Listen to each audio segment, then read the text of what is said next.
Earthshaker. Like literally the only thing that was different between the two games was Death Prophet for Nature's Prophet. And those heroes literally like have one word that's the same in their name, for God's sakes. And then in the next game, it was the Alchemist draft.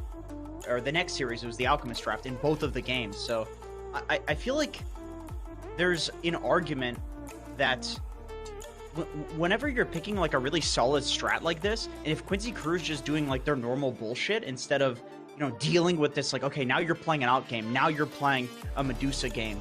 If they do that, they're gonna lose. So maybe that's the argument for EG fans, is that like EG is going to force Quincy Crew out of that comfort zone where, okay, they've been practicing for a year straight now in their style of Dota. Well, you can't play that when EG's drafting like it's TI. It was really cool to hear Quinn say that, because I didn't really pick up on that until he literally just said it there in that interview. Yeah, there's going to be tremendous emphasis on the draft and even more on the lanes itself. I mean, we have a pretty hype piece of content coming out after this series where Knoxville breaks down the NA region and what they've been doing different than other regions, what they're doing better, what they're doing worse. And one of the big trending things has been emphasis on the lanes and laning phase. And as you'll hear, it starts from the top down with Evil Geniuses and Quincy Crew. These are the two best at trying to solidify strong lanes that when they get to the mid game, they can execute on those game plans, whether it's the Alchemist or whether it's something a bit faster tempo, let's say. So, you know, I'm curious to see how it's going to work out. We've seen trends of Quincy. They pick up something like Quinn's Void Spirit super early. Are EG going to recognize and respect that at all? Who also get Abed's hero early? We heard in that video the attention that iceiceice gave to himself. He said that I will win any laning matchup. It would have to be a significant disadvantage for me to lose this laning matchup. So, and we even heard Quinn say that iceiceice is a totally new player. So he's right. Where are they going to put their attention? You know, you got so many juggernauts on the side of EG to deal with. iceiceice. You got to, of course, keep Abed in check, or he could snowball. And then there's Arteezy. He's the insurance policy. He's the late game that could suddenly show up because he knows the farming patterns better than almost anyone else maybe in the whole world. So it's a tall order for LOA and for Quincy Crew to strategize against this team. Yeah, but I think on the other side, Quincy Crew, we've talked about this before, how they, I mean, you guys just brought it up, how they pick the Quinn hero pretty early, and it's typically some sort of a spirit, and they haven't really flexed the spirit, although other teams have. I mean, we've seen some crazy heroes from SVG, like the Elder Titan and whatnot, that didn't really work out. But I think, and again, I don't even think this is considered cheese because other teams have done it semi-consistently. Maybe they've shown that they will not switch that spirit up. Maybe they do in a matchup like this, and that could actually throw off EG potentially, depending on how the draft works out. But in terms of like the Alchemists, I mean, Alchemist feels like you can't really pick it until like literally the fourth pick at the earliest. Yeah. Because you're just going to get countered hard. And then Medusa, that's a little bit like the first hero I think of that counters Medusa is like a Nyx Assassin. I don't know what else like hard counters, something like that. And the Nyx is typically banned first anyway. So that's one of those heroes that Arteezy has gone to time and time again throughout the DPC thus far. But again, both teams know this. They've scouted each other and draft. Oh, yes, it is time. Let's get into it. It's time. Game number 1, draft. Evil Geniuses versus Quincy Crew, a battle for the top of the division. EG, they win this, they are guaranteed going to the major. If Quincy Crew could win this, well, things get quite interesting. I do want to make a bit of an early prediction, just looking at what iceiceice has been spamming in his pubs. He talked about the Alchemist, Shannon. Yes. Maybe they don't have to fourth pick it if they run it off lane. Maybe that's the bait and switch. So I was thinking like Quincy, maybe they do the bait and switch with the spirit. I totally agree with you. I think if you don't do that in the first game, then there's a much higher likelihood that the second game that's going to happen, because okay, we can't beat EG with like our normal style, let's switch it up. Like maybe normal Dota just works against them, like they're not refined enough to beat us. That's fine, win this series like that. Game 2 that might happen, but what if EG does it? What if they pick this Alchemist? You think, okay, they just ran 2 Alchemist drafts in a row, boom, it's an off lane, all of a sudden you've Alch and then like Medusa carry or something like that. I mean, that's a little greedy, but you could do some crazy shit with an Alch off lane. Get some like good Ags heroes. Hey, I would love to. I mean, do people actually just go for the Ags? They do. if They they're off do. lane? Yep. Oh my god, please let this happen. I'm begging you. It's a real thing. If you go through iceiceice's page, he's just Alk offlane with Brown Boots Earn at like 35 minutes. All right, that sounds like a Slacks type build. Jesus. I know. Well, minus the Earn, I guess. Sounds very unlike iceiceice. You know, this is someone who's a playmaker and more, you know, stylish. To hear that he's very selfless in Alchemist play, I'd have to see it to believe it. We'll see if it's something they pull out in competition play. Looks like our first pick, though, is going to be a Nyx assassin, one to, you know, eliminate a chunk of the hero pool. Hopefully showing up now that they didn't get banned. I'm talking about, you know, spirits, of course, your Puck, who was ignored. Yeah, I'm not even. I went through the drafts of both respective teams in the DPC thus far, and I don't. From EG's side, I'm pretty sure they haven't even gotten Nyx yet because it's just been first banned every single time.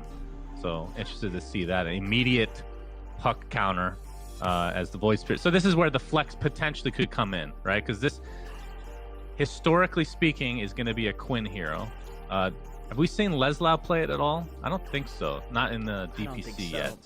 Man, it would be tough. Like, I think he's... I'm 90% sure he's still playing on ping. And, an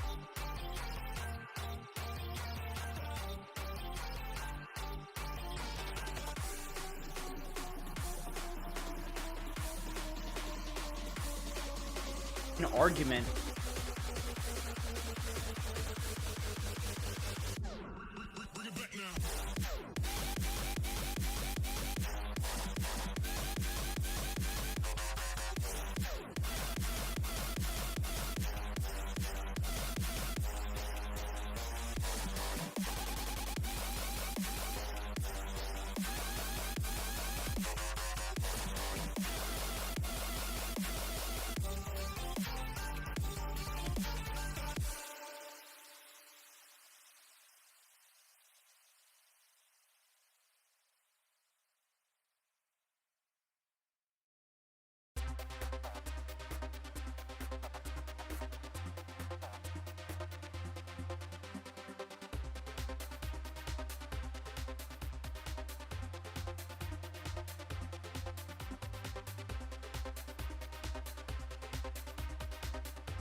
side of the double support combo from Empire. They just get shredded. Like, Disruptor Panic pops his ult, but it doesn't matter. There's a PA, he pops BKB, you're dead in a crit. Rasta, dead in a crit.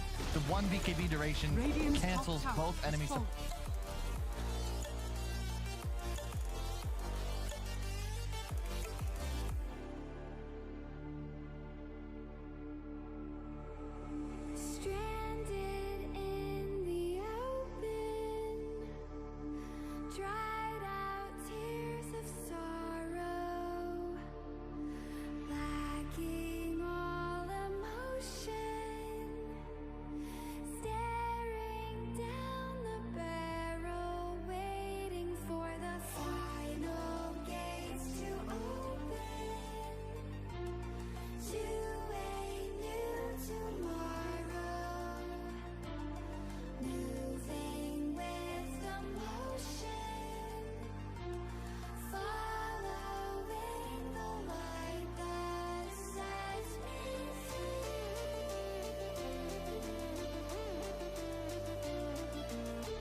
Or the Void Spirit, actually, because he was about to bottle it. To be Silver linings, Cap. to be fair, Yes.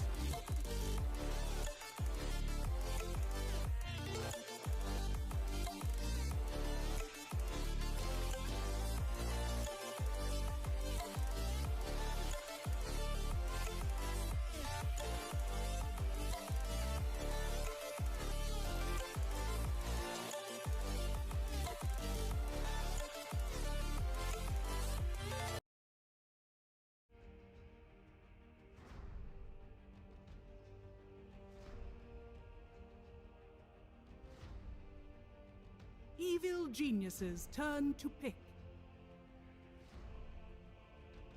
Eggs, They do. if They they're off do. lane. Yep. Oh my god, please a- let this happen. I'm begging you. It's a real thing. If you go through iceiceice's page, he's just Alk offlane with Brown Boots Earn at like 35 minutes. All right, that sounds like a Slacks type build. Jesus. I know. Well, minus the Earn, I guess.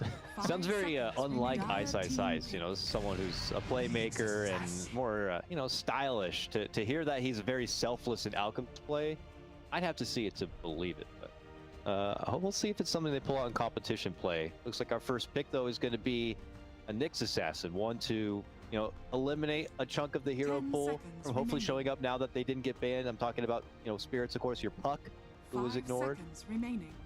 Yeah, I'm not even. I went through the drafts of both respective teams in the DPC thus Evil far, and I don't. geniuses From turn to EG's side, I'm pretty sure they haven't even gotten Nyx yet because it's just been Dire first team banned pick. every single time.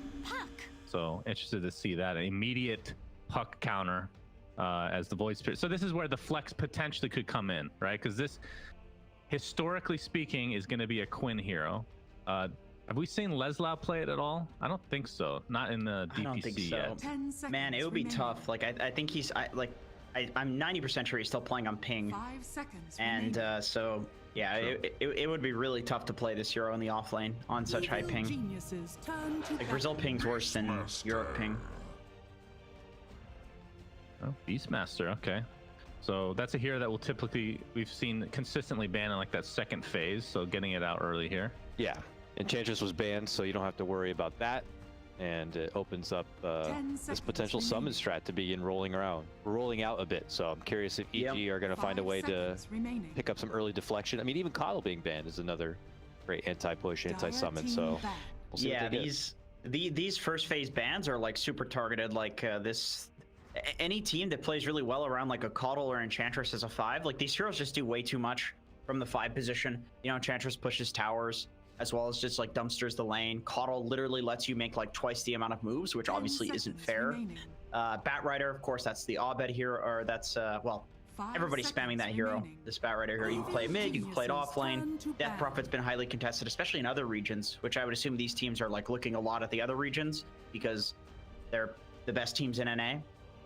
But this Beastmaster, it's so annoying actually playing this Nyx assassin into Beast, because you're just walking around Invis trying to scout, and he just has his Necro 3s already out, and he just roars and kills you.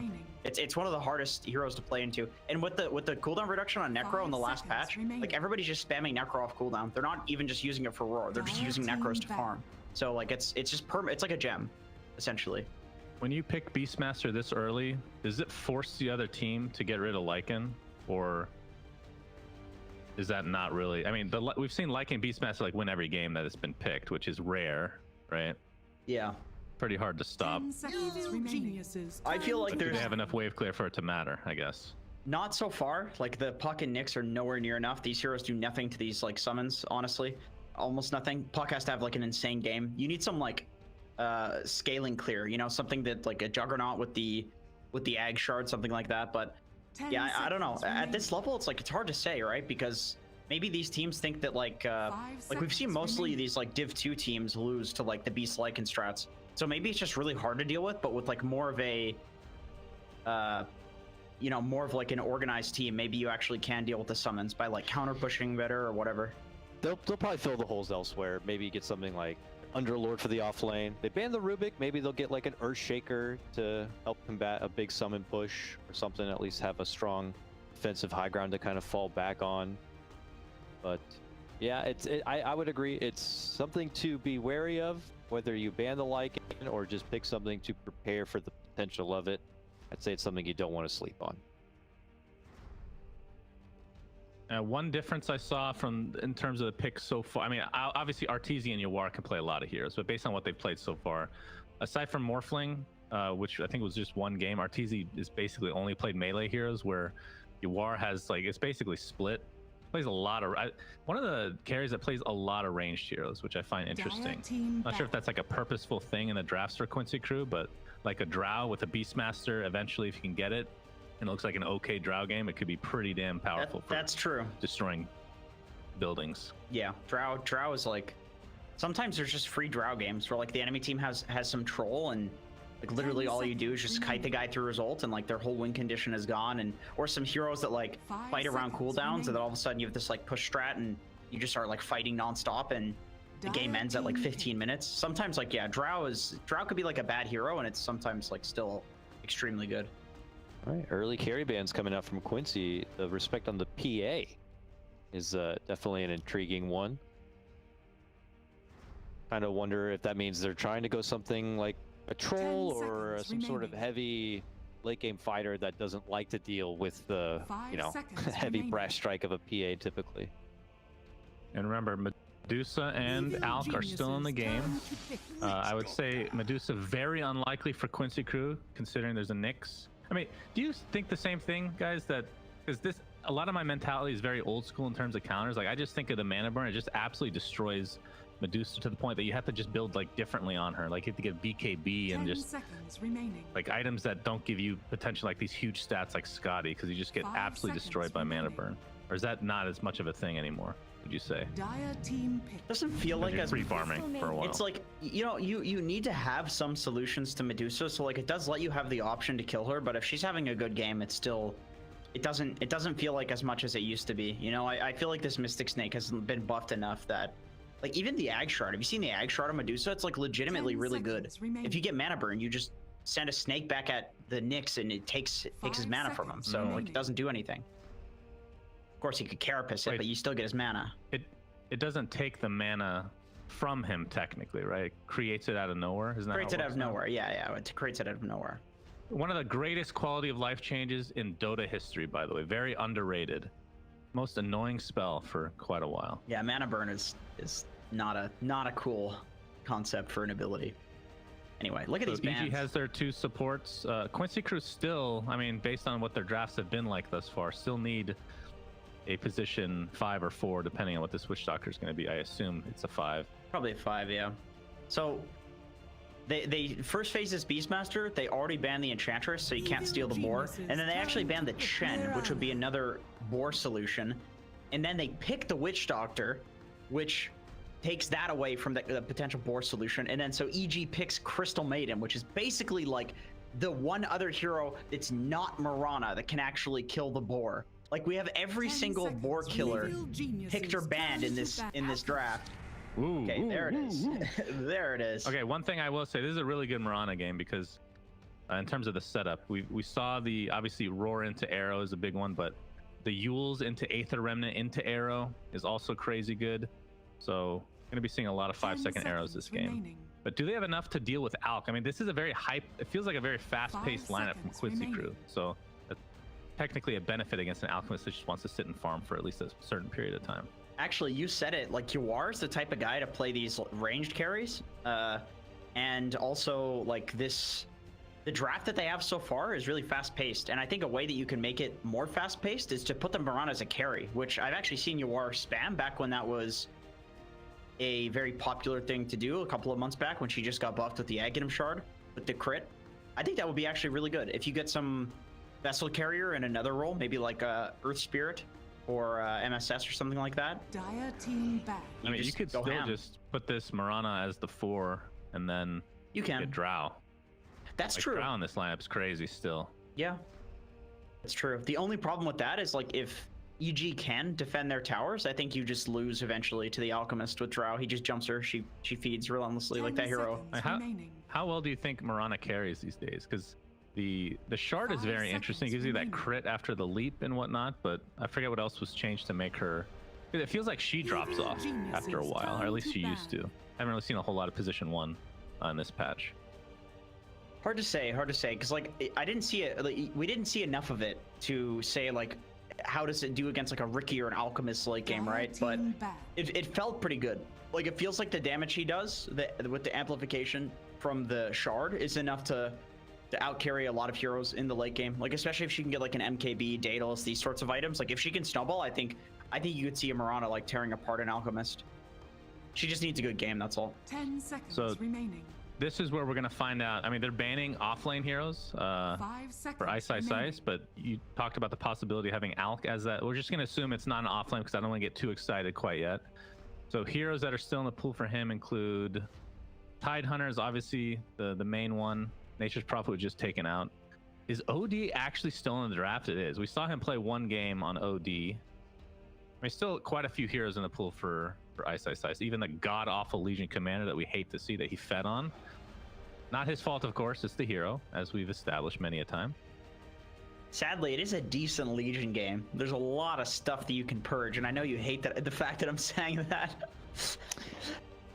I mentioned Underlord before. I think Root is also beneficial, and maybe spamming out waves could be pretty nice when you're going against a small zoo strat Yeah. here. Plus Yeah, whatever. It's true. Just sit in front of towers, defend for the Alk. That sounds pretty good.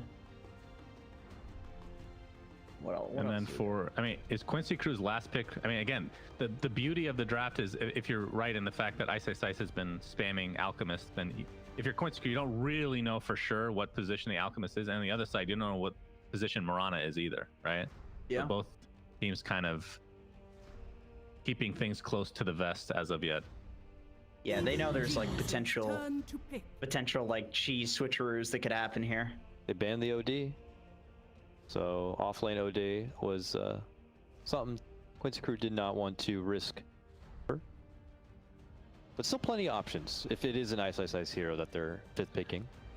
10 seconds. Puck could be remaining. offlane too. Like they could do this a You number of could. ways, right? You could, There's yeah. a lot of 5 flex in seconds this remaining. lineup. Yeah, I'm curious if these two teams are still, I don't want to say stubborn, but still very adamant that's like, this is the mid lane. Here it is. It's not really changing. It's not flipping. That's how things have gone for Quincy. And even EG's trends have been puck and bat Yeah. early for Abed and not switching it. So, let's see. You know, you could Lycan. I feel like it's bad against Witch Doctor Mirana, but for the game, there's not much that deals with the Lycan. Like if EG picks it and puts it off lane and they wolf bite the Alchemist, that seems like okay, just Tide Hunter. That seems about Okay. right for iceiceice. Yeah, it's a vanilla. It's a safe pick, I feel like. Okay, what do you think of Drow at this point now? Still available. It is, you're right. Like there's a certain point where you just lose, but you put so much 10 pressure, and it's a seconds Tide remaining. Hunter who doesn't, I mean, he's not going to really do much 5 seconds. if when you're pushing remaining. down Tide, he's just going to anchor smash. Like it's not going to get that early blink typically. Right? You go for other items before that, typically speaking, at least from what I've seen. It's a good drow game. It's a good drow game. Yeah, it's you beat the cooldown of the Tide Ravage. That's a big thing. I mean, you could also, if this is a support, Medusa. I was gonna say Jug could help them push as well, but they go for a slower hero. Medusa Alchemist. Okay. That's a battle of meta titans right now. It's a battle of titans already with EG versus Quincy. Gentlemen, the picks are done. You got to make a prediction now. Medusa against Nyx. All right, we're gonna see how hard that gets countered. You know what? I am gonna go Quincy Crew game 1 for no particular reason, because I think it's gonna be a good game regardless. I'm gonna go EG. I think picking a timing hero into Alchemist is never correct. I think they're gonna give the Alch too much farm. He's gonna stomp them. I think Arteezy is gonna win this game. All right, let's get into a break. But when we come back, we have Lyrical, we have Gods, and we have special guest YawaR joining us once again on the mic. We'll see you soon.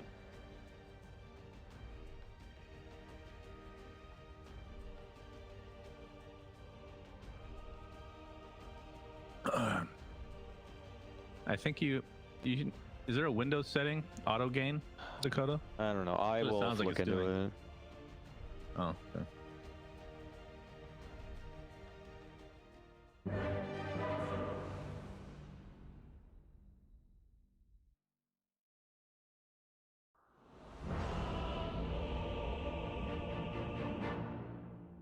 Deuce Alchemist, let's go.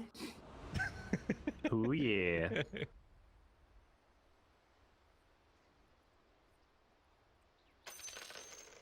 That was genius.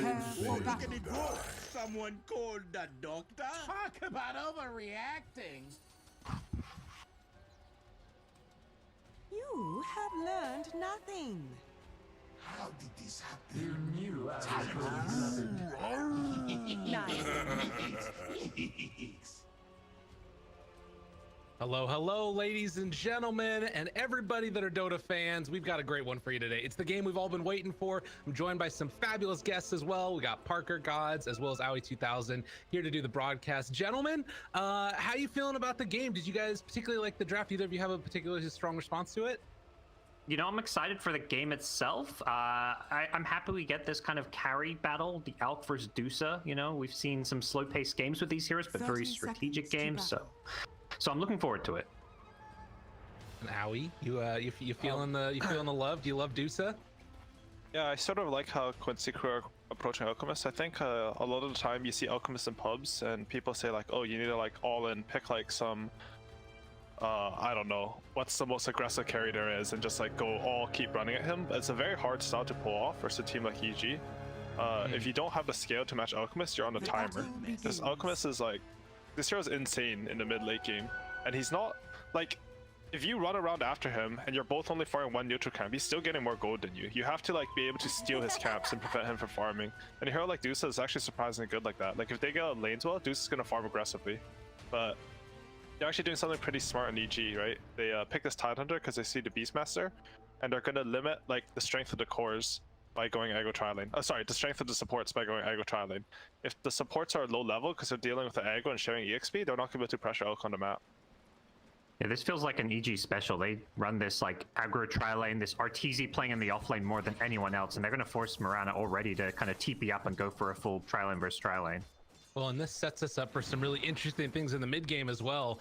Sometimes these tri-lanes end up just being, you know, the two safe lane carries sitting back to the jungle and farming afterwards. But we saw that Beastmaster stat, one of the top heroes right now getting picked all across, and it feels like Leslau as well as iceiceice are going to be two of the main players in this one that need to, you know, just make the big moves together and be the ones setting the tempo around the game.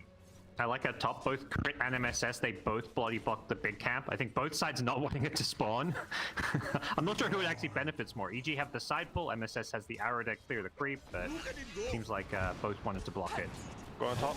Nice combo as they throw out the arrow, able to connect, fly, in some trouble, and one last punch from YawaR, able to get the kill.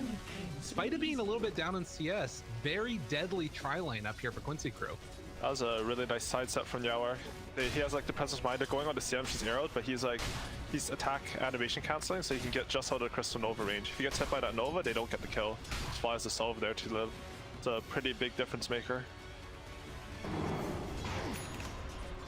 See that already having a pretty close going of it up top here as Crit hiding off in the trees, and looks like they're gonna spot him LOA and MSS, but not really a kill potential if YawaR's not nearby.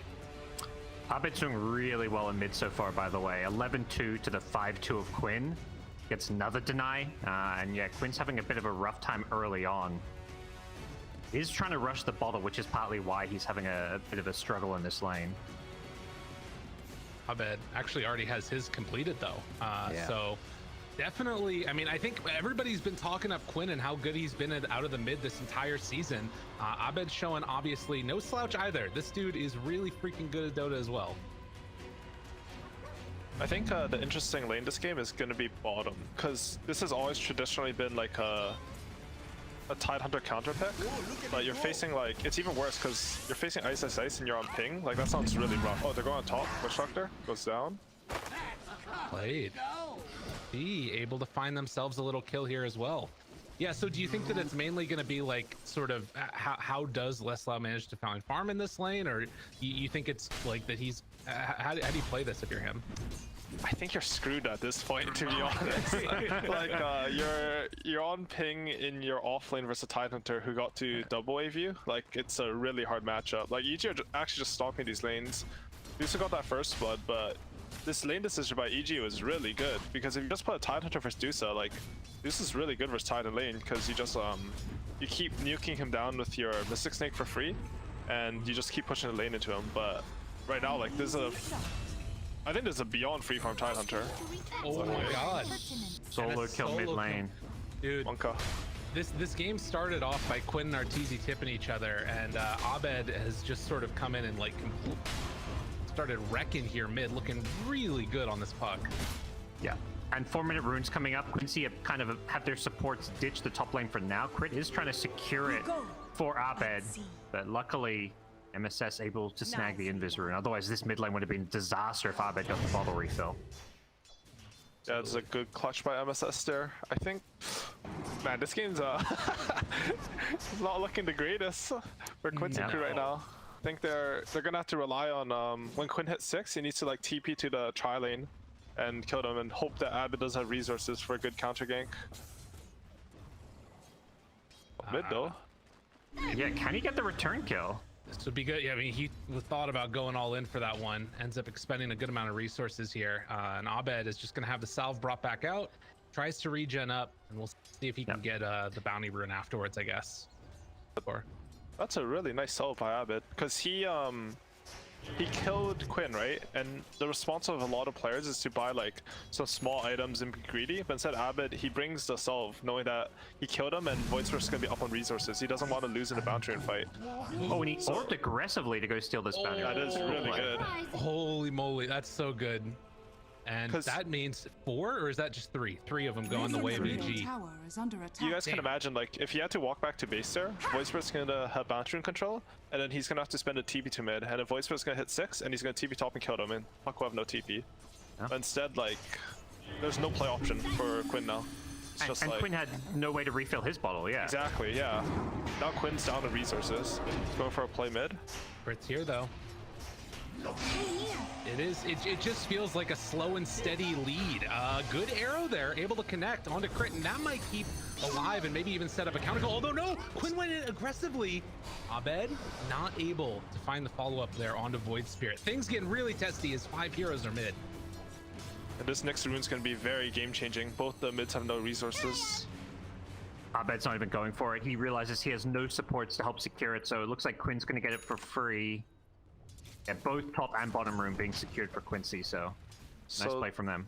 They use coil and 2 jumps there on Void Spirit, and now Puck is hopefully for Quincy. He's gonna have to TP mid here. This is a wagon about to his tower, so he TPs mid. This is like Quincy's opportunity to get back in the game.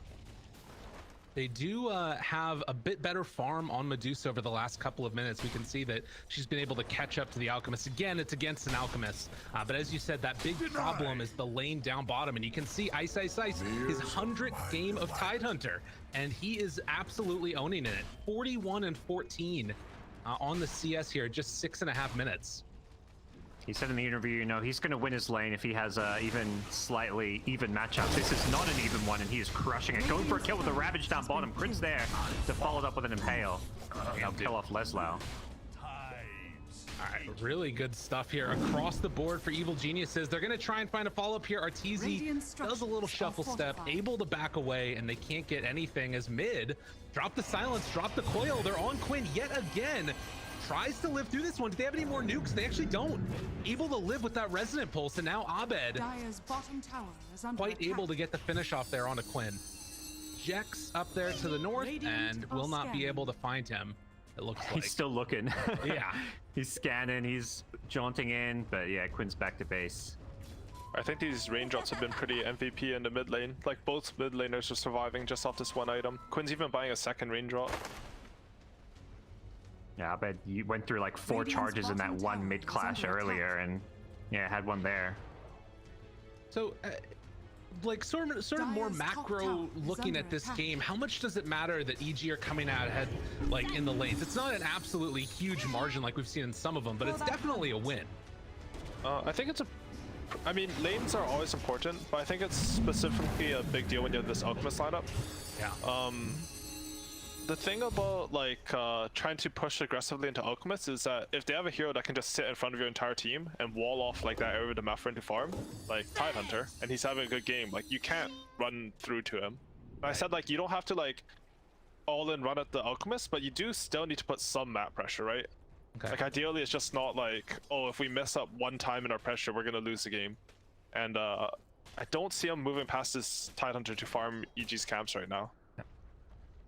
They smoked, I believe, under a ward because, yeah, iceiceice is hugging behind his tier 1 tower. He seems to know exactly what's going on, and yeah, the Alchemist is also just a full almost, what, 700-800 gold ahead of Medusa. It just feels like Alka's going to hit his item timings well before the Medusa comes online, at least at this rate. You get a couple of items there. Possessed Mask on the ground, as well as, I think, a Fairy's Trinket we saw. Which is going to be pretty good for Quinn, if that's what he's got coming out. Still bottling this DD, and you can see this extended move down bottom to try and set up something, either taking the tower or what have you, with the Necro books that Leslau has, is not going to work. Likewise, though, YawaR, he's been able to farm in the jungle, so it's not all lost for Quincy crew. Abed's stealing enemy stacks here. Yeah. Like, EG just playing this economy game, it feels like, where Quincy's making the smoke move, sitting bottom, not doing anything. Crit's got the wave mid to get some gold as well as XP, so it just feels like EG's getting more right now. Jet, though, trying to go onto Crit, able to find a kill. Get something out of it, but again, down bottom, Ravage. They turn this now onto the Witch Doctor. They're going to use the Roar afterwards and trying to buy just a little bit of extra space for themselves. So Ravage used, but they hold on to that tower, and iceiceice obviously living through it as well. Is under attack. Oh, Fly could be in some trouble here. Quinn? Our fight over the rune. That was really weird. Okay. Trying to leave for Abed, but yeah. Not gonna get it. And now Quinn trying to chase down the puck. This is a little bit deadly. Getting up close and center. But the coconut is going to bounce back to the creep camp. Quincy crew just going to try and outfarm that one a little bit away from EG. I think Quinn didn't have a jump there, and Fly was trying to save the rune, so it just ended up looking really awkward there. Bottom feeder. Yeah, I'm just trying to figure out how Quincy crew like try to open up the map and get some tier 1s. It just looks impossible against this Tidehunter. Like if you have all your tier 1s up, like it's really hard to push forward, of course, right? And this Tidehunter's just gonna go to any tier 1 they push and just stand there. I mean, obviously he's really fat, like this Tidehunter. I don't think they can touch him this game. Yeah, he's about to finish the hood, which is gonna give him a lot of extra survivability as well. He has a Possessed Mask, which is honestly when you gank him, like if you hit a creep wave, like you're getting an extra couple hundred HP from that. Crazy. It's like all the extra strength too. It's just that's a really good item for him. Good. Things definitely going well for EG as Arteezy continuing to farm. This is where we've seen him so many times throughout this league, is just on the other side of his map while the rest of his team does stuff. And it doesn't even necessarily feel like EG really have to make that many moves. It feels like the impetus is on Quincy crew to be making those moves, and they're gonna try and do it now. Oh, they got the level 6 scanned. Witch Doctor. They got scanned coming in. They knew. Arteezy heads up. I don't know if it's him scanning. Whoever did just saved his life. They're gonna try and move through the jungle here and find him on the backside. This is a good move from Quincy Crew. If they can find it for the kill, jump in. Coconut connects the Maledict as well. He has taken a ton of damage, and that might just be enough to take him down. Arteezy will pop to the Maledict in a moment. Maybe, yes. Quinn gets the kill. It comes at the cost of LOA. You take that one every day of the week. But if they lose Quinn now, that might be a little bit worse for YawaR. YawaR comes out, trying to show up. Lesfile turns on to crit, finds that kill. So they find another follow-up pickoff, and YawaR moving into position, but the Ravage comes out in time. MSS now moving over, trying to take down Fly. They're fighting in the jungle. Lesfile going to drop. Abed gets out. Now iceiceice is just going to walk at YawaR and say, come and deal with me. Drop him out. That's on the ground. Oh, what a guy. Classic iceiceice. Huge team fight. I mean, both teams play that well with like some really nice responses, but you know, I think Quincy gonna be happy they killed the Alchemist, but it did come at pretty heavy costs. Yeah, I think right now, Quinn doesn't really have a game. Like, he's way lower in net worth than even I thought he would be. I don't actually know what happened. I think it's because he was just trying to hang out bottom. Like, he feels like he has to force something to happen this game, but he's like sacrificing his game to do it. They're going on bottom a little bit. Trying to do something here, but again, this is a big fish man. They might eventually kill him though with no Ravage. So iceiceice just a bit too far forward, and MSS lets him know how he feels about it. that was an insane play. Like, yeah. The tier 1's alive, you're like basically at the tier 2. I mean, he's not top net worth on his team, so it's not too bad, but actually, I just mentioned like Quinn doesn't have a game, that actually gives him something. Because it was a lot of EXP for him. A little also, bit when his 500's dead, they might pressure this bot tower, which is huge. More importantly, if he revives here, uses TP, they might be able to get a different tower. Yeah, and no Ravage for 60 seconds. So the combo of the Ravage and then, like you said, that death has really opened things up for Quincy Crew. Really, but Quincy, they have 4 heroes down here. Are they going to make this play? I mean, it's a smoke up from Puck and Fly as well, but they know iceiceice is back here. He has no way out. Their Coconut going in. Maledict as well. Everything's dropped on his head. And iceiceice is just dead. They're canceling. Oh, they're still going in with the TPs. Abed goes in for the coil, connects on it to him. Fly there as well. Wants to pop the ulti and make something happen here. But in the end, it's MSS and LOA. Although if they can get less loud too, that would be big. YawaR moving in. So much damage. Has the stone gaze. Needs to make something happen here. The silence onto several. Lesloud goes down. Doesn't quite connect, but they do catch the puck. And Abed dropping now. A couple quick and important kills from Quincy Crew. EG still took down 3, and Quinn's looking for more as he finds crit here. Hiding behind the tower. A couple more punches is all he needs. And a double kill for Quinn. Quincy Crew are kind of pulling this back a bit. That's a really good play from them. I mean, of course, Elk was farming the entire time, so the gold didn't change. But I think the EXP, I don't actually know what to check. I think we went over this last time I casted. I don't know to check the EXP graph. That looked good for them. F7, there you go. We got it. Nice. All right. Yeah, so it's a big EXP swing for them. They're on Alchemist here too. Oh, LOA gonna steal it. Nice. Will he die for the other one? No, he's looking for it. In the meantime, Fly was able to get the bounty rune up top, but he does pay for the price of that one with his life. Yeah. It's an Alchemist bounty rune, so you feel pretty good at with that as Fly, but oh man, they got the bot tower, so they can actually play Dota, so that's like a huge sign of relief from the Quincy Crew side. And more importantly, Quinn's actually starting to get a game. Like in the last couple minutes, he got like 1500 net worth or something. Maybe 3 minutes, which is like, it's not amazing, but it's more than you expect, like with this poor start, I think. Yeah. Plus the levels. He was like level 9 or 10 when I was like, he's already huge. Level 12. Like, I mean, you can see like how Quincy Crew like watched. Oh, what a combo! Oh, that was spicy. And now Crit is forced backing away, giving the tip back to Abed. Combo. Yeah, this Void Spirit versus Puck matchup is actually a sick matchup because they both counter each other, right? Ooh, Arteezy charging up the stun. What? Please walk up to the high ground. I have a ward though. They saw himself stun. It connects. Arteezy's in trouble. They got him Ravage under to the right. Oh, Maledict down. It misses onto Arteezy though. That's going to be a punishing one, and they got to back out now.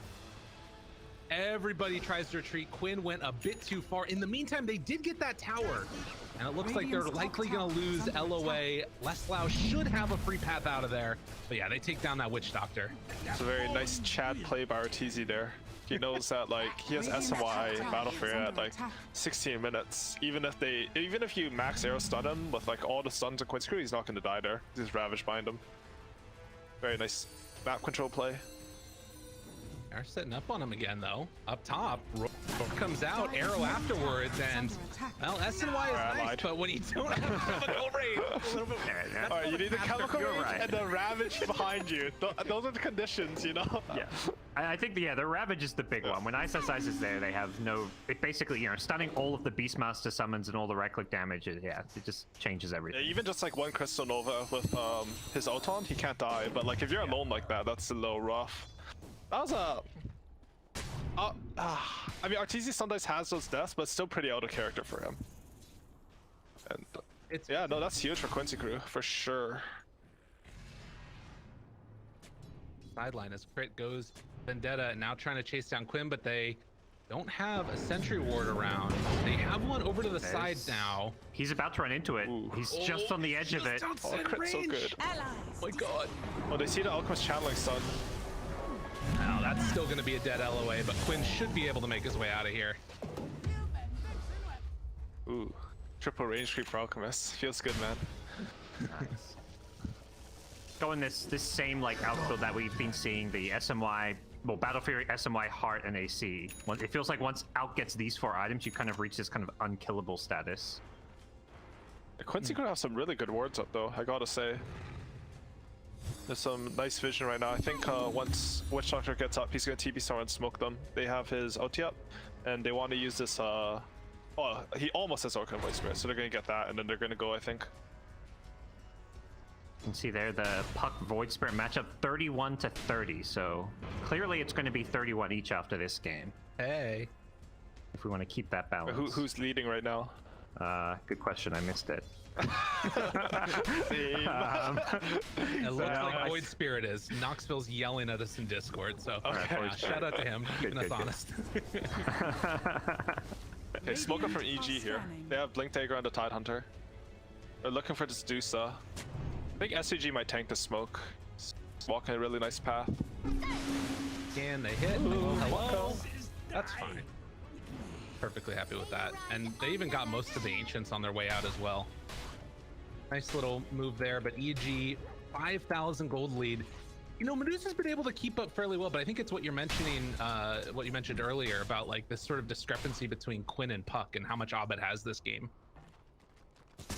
Yeah, I mean, I'm actually a bit surprised iceiceice doesn't have more, which like looks good for Quincy crew. I thought with that start he was just gonna like completely hold the game together and like he's some Iron Wall. They're gonna go for a smoke carry wrap on tier 1 mid and try to get that. I have Necro 3. I think Jenkins was mentioning it, but this new quote on Necro 3, you just pop that shit and you always have it. Under attack. Well, they scout iceiceice with the Hulk, but they don't want to go on him. Instead, it looks like Fly's gonna get picked off. Nice They might turn this on Void Spirit. Abed? He drops down the Abed has no backup though. Gone. Abed's such a Chad. I think Abed's dead. Maybe He's not. got a blink. Radiant's courier Jump? has been killed. Tries to Yeah, get he's out of fine. there. All right, Oh, bro, Eloise. Abed never dies in those types of fights. He's just he's actually, I think he's the best in the world at that. Like the small skirmishes, split pushing the map. Like I coached him for a while. He just never dies. Just chill. Beastmaster was like halfway through a raw animation, but it never really felt like Puck was going to die at the same time. Movement up towards the top side now. It looks like EG want to try and control this area of the map. Obviously, we haven't seen anything akin to that, like taking a tier 2 tower before the 20-minute mark, but there is still a pretty pronounced lead that you've got on Evil Geniuses as they finish off the AC on Alchem. Also have Arcanum Shard. Oh, no. Yeah, the shard is nice because you can get rid of the Spirit Vessel charge. I feel like that's usually you see this shard come up later on after the Heart of Trask, but I think Arteezy realizes he's a little bit vulnerable and wants to have that Dispel. He can also save his teammates theoretically with it as well with the Dispel against like the Orchid. Oh, that's really good actually. Can take off the.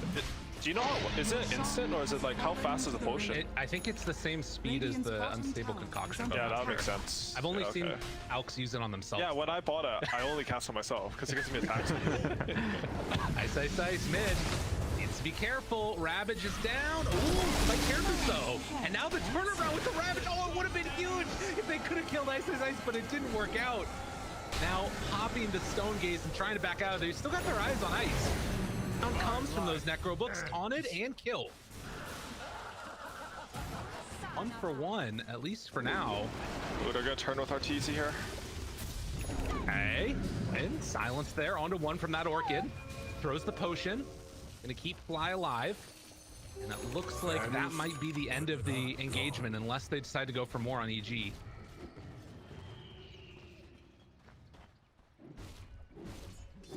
So that's Ravage down. It was Ravage for Dusel, and Dusel's a lot lower cooldown, so we might look at Quincy Crew trying to take this mid tower. EG have this Aegis, but honestly it's like it's an Alchemist Aegis. If you die with it, you don't have ulti and stuff anymore. Right. Feels like they're gonna just be farming with it and kind of almost, if anything, use it just to deny from Quincy getting it at any point, because I feel like Quincy with a Medusa Aegis, that's dangerous. Yeah, I mean it's a type of Aegis where if you farm with it and you prevent the enemy from making any plays, like you just feel really good about it. You do look for a fight when you have like a minute or so left on it, but you're not like stressed to do something with it. That's actually my favorite type of Aegis. In fact, it's interesting. Quincy Crew are the ones that are feeling much more confident moving around that. They even pressure this tier 2 tower down bottom a bit. Yeah, with no Ravage, I think they feel pretty strong. Light. SS spots out Abed. They can catch him. Nice. Gets him caught. Arrow. Oh, taunted. Not quite able to get the kill, but will die to the Silver nonetheless. And now dive pressure for iceiceice here. bottom. Gotta be careful. Trying to get out of there. Roar. Oh, gonna get it off in time. Quincy Crew find themselves yet another. As evil geniuses being bullied back in spite of having that Aegis. And as you said, that Ravage, it's just so important. This is a incredible play by Quincy Crew, honestly. They're identifying that like EG right now, if they don't have Ravage, they lack the like control plus damage in a team fight to they lack the control and damage in teamfight to really kill anything. Like Deuce is gonna press Stone Gaze, which you have before Ravage, and you know, EG got a 20-minute Aegis and they're losing racks. Yeah, this is unreal. That's crazy. Arteezy didn't have a TP to come back. Yeah, I mean, I don't know if they could afford it even with Arteezy, but yeah, that is wild. I think such impressive play from Quincy Crew, and you can see now, you know, down to just a 3,000 gold lead. As you said, Rack's going the other way. They can have an option to take over the outpost if they want, but I don't know. This game feels like it's completely fallen over on his head, and they get out right as Ravage comes back up. Does this change at all with Ravage up now? Yeah, EG are still definitely in this game. Like the racks doesn't matter that much, especially with the Alchemist. Like you don't actually lose that much gold from the lane pushing in. Obviously, it's to show that hero, but they have some pretty good lane pushing cores. I think a big thing is that once Dusa gets this BKB, like they don't have anything to touch her on EG. Like you can't right-click Dusa with Alchemist for a long time, and like people say Nyx counters Dusa, but honestly, like if you can't teamfight as Nyx, then you're pretty sad. So in a way, like that matchup can go both ways for sure. Push smoke up now as they're heading to the bounty runes. Doesn't look like Quincy and EG will meet each other here. Damn, Lelis just got pinged. I saw that. He was trying to deny the bounce rune bottom with his boar, but just barely, like the animation went on CM first. And he canceled it. Tried to go for a bounce rune, but it was too late. Dire's bottom tower is under attack. Well, taking the two lanes now, while EG are going to pressure out bottom. I mean, Quincy Crew are pretty happy with this. This Aegis is going to time out, and they're like sort of trading farm after they like. Usually when one team gets an Aegis, like that team gets the aggressive play and gets map control or whatever, right? But this time, like Quincy Crew got bot racks, and now they're just trading farm on the map. They traded triangles, which I think is pretty good for Quincy Crew right now. Radiant's middle tower is under attack. Ooh, this puck's really vulnerable mid. He has a good sentry there. Preemptive sentry to make sure there's no mid ward. Radiant's middle tower is under attack. Again, the wards being placed down. I mean, it's basically just been taken off the map with these Necro 3s. It's been so nice, I think, constantly for Quincy Crew just to have access to it. And as long as they're not contained inside their base, you got pretty much free reign. You're always going to have that vision advantage, Beastmaster. You have BKB and 1,000 gold for Beastmaster, BKB and 400 gold for Dusa. they're gonna want to use that timing, and even a Solar Crest coming out from Mirana, 500 gold. They have a really good timing come up here. Triple core BKB plus like how Dota works. You should think about like when you Solar Crest your Dusa, like you're giving her 80 attack speed, but how damage multiplies in Dota, you're actually giving her a lot more network than that. Because like you get damage and it multiplies by attack speed for DPS, right? So like you might add 4k network to Dusa, but like you guys have played those games where it's like 120k hero, like he's way stronger than 210k gold heroes, right? So they're just gonna all amp up this Dusa, Beastmaster or Vlad's and Solar Crest, and he's honestly gonna be the same net worth as Alchemist or higher in effective damage. Plus the bullwhip. MSS using the bullwhip on Dusa as well. Of course. Got all the buffs. What a guy. But EG, they're smoking but not finding a whole lot. They've reclaimed their triangle a little bit as far as trying to do some dewarding, but there's still some vision there. Quincy crew just in general constantly maintain great map presence and map control with all their wards. Vision, they spot Abed here. He's used an orb. He's got the Linkens at least. Jason, ooh, good jump away. Fly just barely outside of range, and they got to be careful about this. Arteezy channeling up that stun. They have vision here though. They see that he's gonna self-stun, and it doesn't look like they want to chase that one. A bit too scary. They should do a Kaidi chase here. He is Alchemist out. They know they can take control of the area. Right before that happened, they got Elven Tunic too. Oh yeah, that's a really good item, Handusa. He was actually sporting some mediocre tier 2 item before that, like Quicksilver Amulet or something. And Quinn had the Aquila, which is sort of weird, but maybe he needs armor. I think, honestly, like, this game, like, I think this gets said a lot, but it'll come down to the initiation. I think if they get a good, like, Ravage into Alchemist stun and blow up one hero, like, that's how EG can win the team fights right now. Like, Quincy crew are down 6k, but they're not weaker in team fights right now. I mean, so many times we've just seen this like big pile of money that's the Alchemist that, you know, if he doesn't manage to get a good, you know, either ult off in fight or if he has to run away because he's getting bursted down, things could just feel really, really bad. Yeah. And possible to respawn in 30 seconds. Quincy crew waiting on that one. They're just playing around this area and still getting pretty decent farm. I think something like that's important to think about as a carry player is like, how am I going to right-click people this game? Luckily for Arteezy, like in those games where Alchemist gets kited, he probably doesn't have like a Puck Tidehunter next, right? Like all 4 of his heroes, you can see this draft is set up for the Alchemist to right-click people, which is obviously really smart by EG. Well, the perhaps caveat to that is there's 3 BKBs now on Quincy crew, so I think they've itemized knowing that. Yeah, we need to not get stunned, or this Alchemist will kill us. But yeah, I think that's where what you mentioned about the initiation comes into play, where EG need to blow somebody up before they can pop their BKB. Yeah, that's really smart actually, because you can think about if you think about Quincy crew's lineup versus EG's, all they have to do is wait out this Alchemist ulti. If they wait out the Alchemist ulti, there's no damage. Like, Abed is trying to go for a Desolator, but honestly, I don't really see him being that big damage dealer for someone like a Dusa. Ooh, is up. They see them. Roche, quick respawn. iceiceice, use blink. He is crazy. You see a Tidehunter, the crazy Tidehunter blinks her, and you run at him and cast him as a 5 Witch Doctor. Yeah. He's got the shard, that's why he can be a little bit even more of a frontliner. We've already seen him tanking smoke ganks, but with the shard, you have that kind of self-save. Buyback status right now. A lot of Radiant have it. They're very, very close on Tidehunter. Dire about a couple hundred gold on all of these different heroes away from having Arteezy's buyback. just going high ground. He's just ignoring this. He's going for the base. I mean, this is a pretty neat play. They're going to be able to take down Roche in time, though, it feels like. So they're giving up the tier 3 for Aegis, it looks like, and Abed maybe trying to make a counterplay at the same time. But you can't afford to give it up and then also lose the tier 3. Abed moving in. He's going after it. Leslau has a roar available, thinking about going for it. Drops it instead onto the Nyx. And Aegis going to go the way of Quincy crew. At the meantime, Arteezy's hitting the melee racks, but they're all coming back now. Pops the BKB, wants to finish this one off. TP's out of there. And so it is going to be a melee racks for the Aegis. Okay, I think that's better for Quincy crew personally. They're going to drop a coil actually, looking for the MSS kill up top. MSS is really so tanky. He's scary. Yeah, that was really good for Quincy crew for sure. I agree with you. like just having this Aegis cheese on Dusa, they can just go push any lane, take any fight. It feels like yeah, you lost a melee racks, but that's not something that's going to really change the state of this game at all. Especially, I think mid racks is particularly weak. If you look at like how the map works, right? Like you want your heroes, if you're stronger, you want to be in the middle of the map, right? Because from the middle of the map, you can go anywhere. So if they have the mid racks, your heroes are going to be there anyways to push it out. You don't feel bad getting forced to middle. If they got top racks, then you have to send a hero all the way back to your side lane. Like that actually means something in Dota. Okay, you know.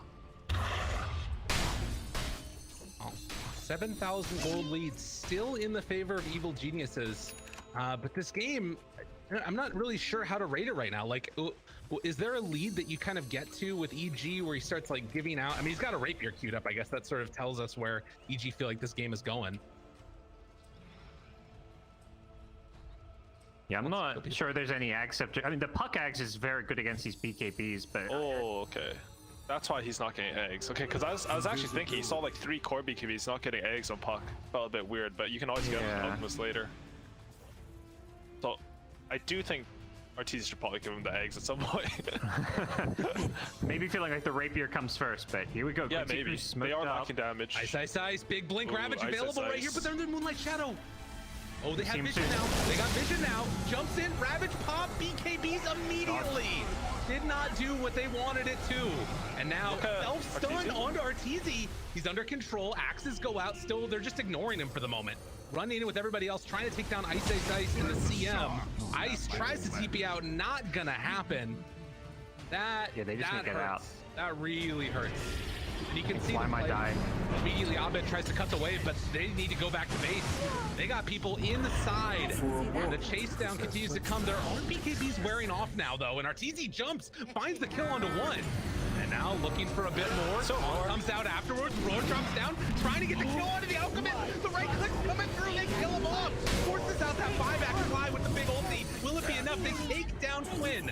Abed still standing tall throughout all of this. iceiceice is back up front and center against YawaR. The stun goes out. On it too. Arteezy now cleaning both. What a huge play. Quincy crew are gonna lose absolutely everybody. That was what a freaking great turnaround from Evil Geniuses. I mean, it cost a lot, but they got those kills.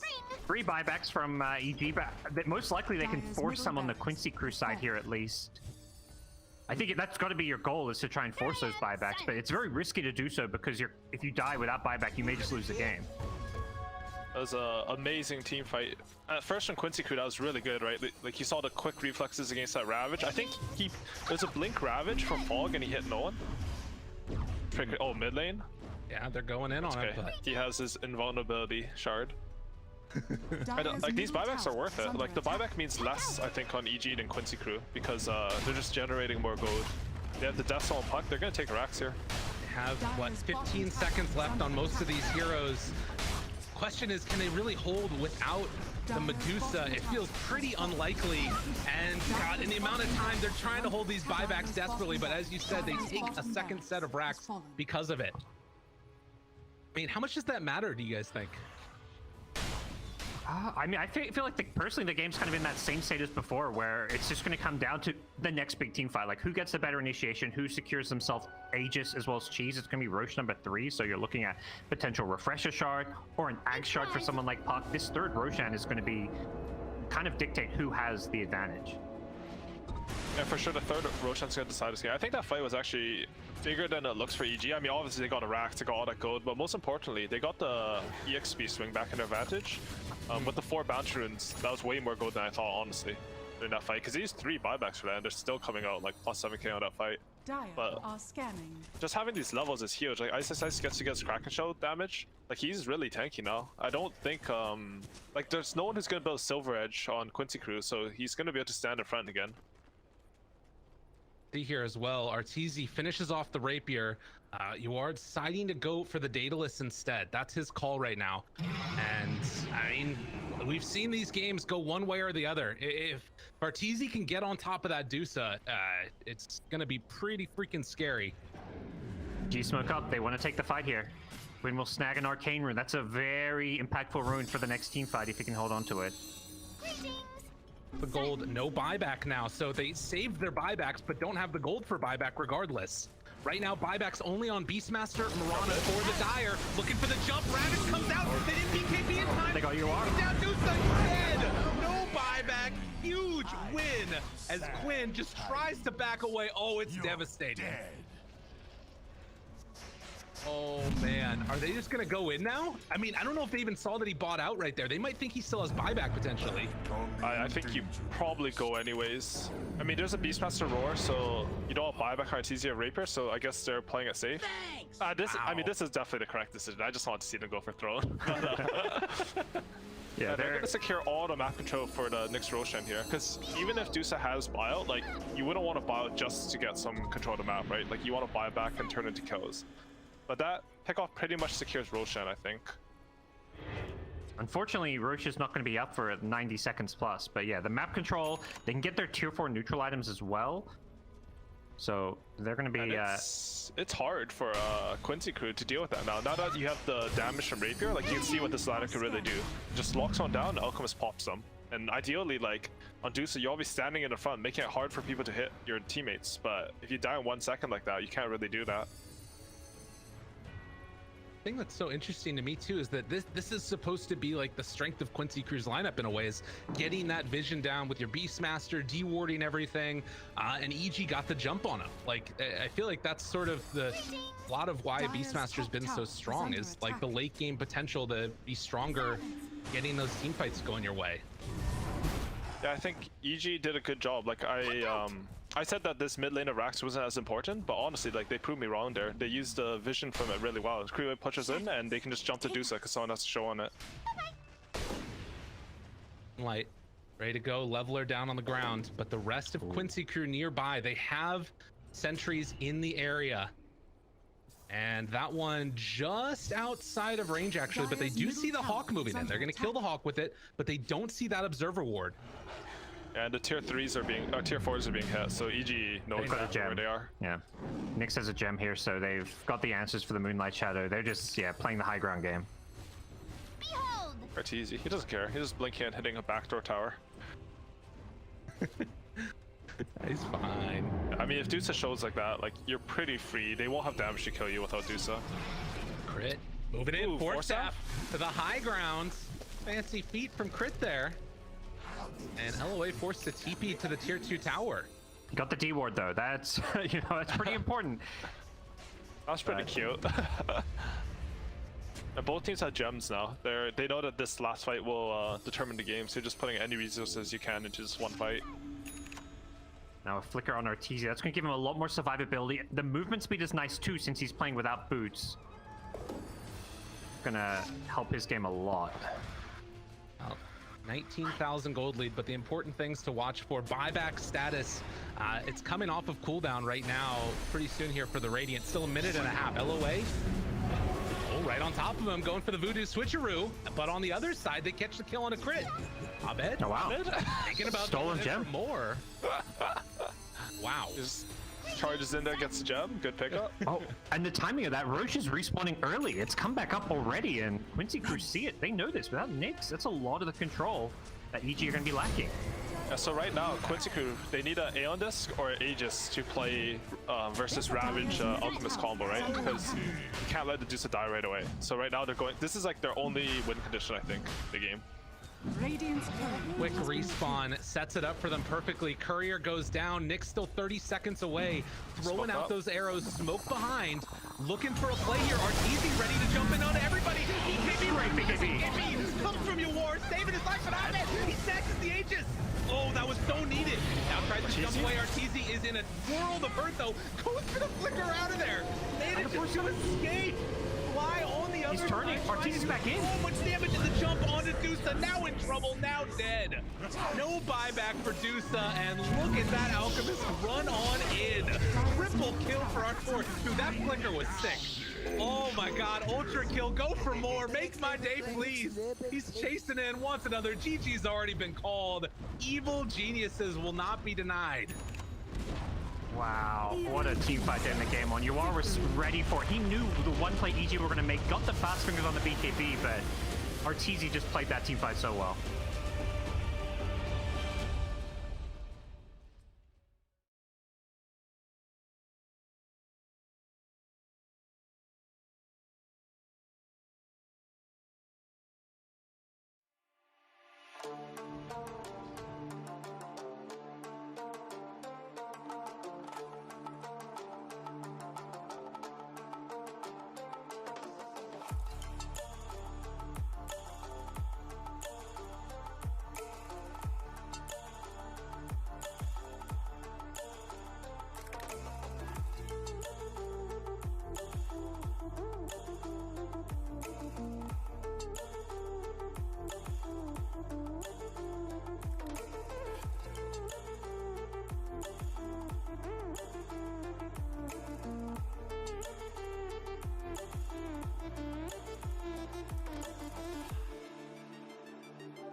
Radiant's turret has been Over here.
Prepare for battle.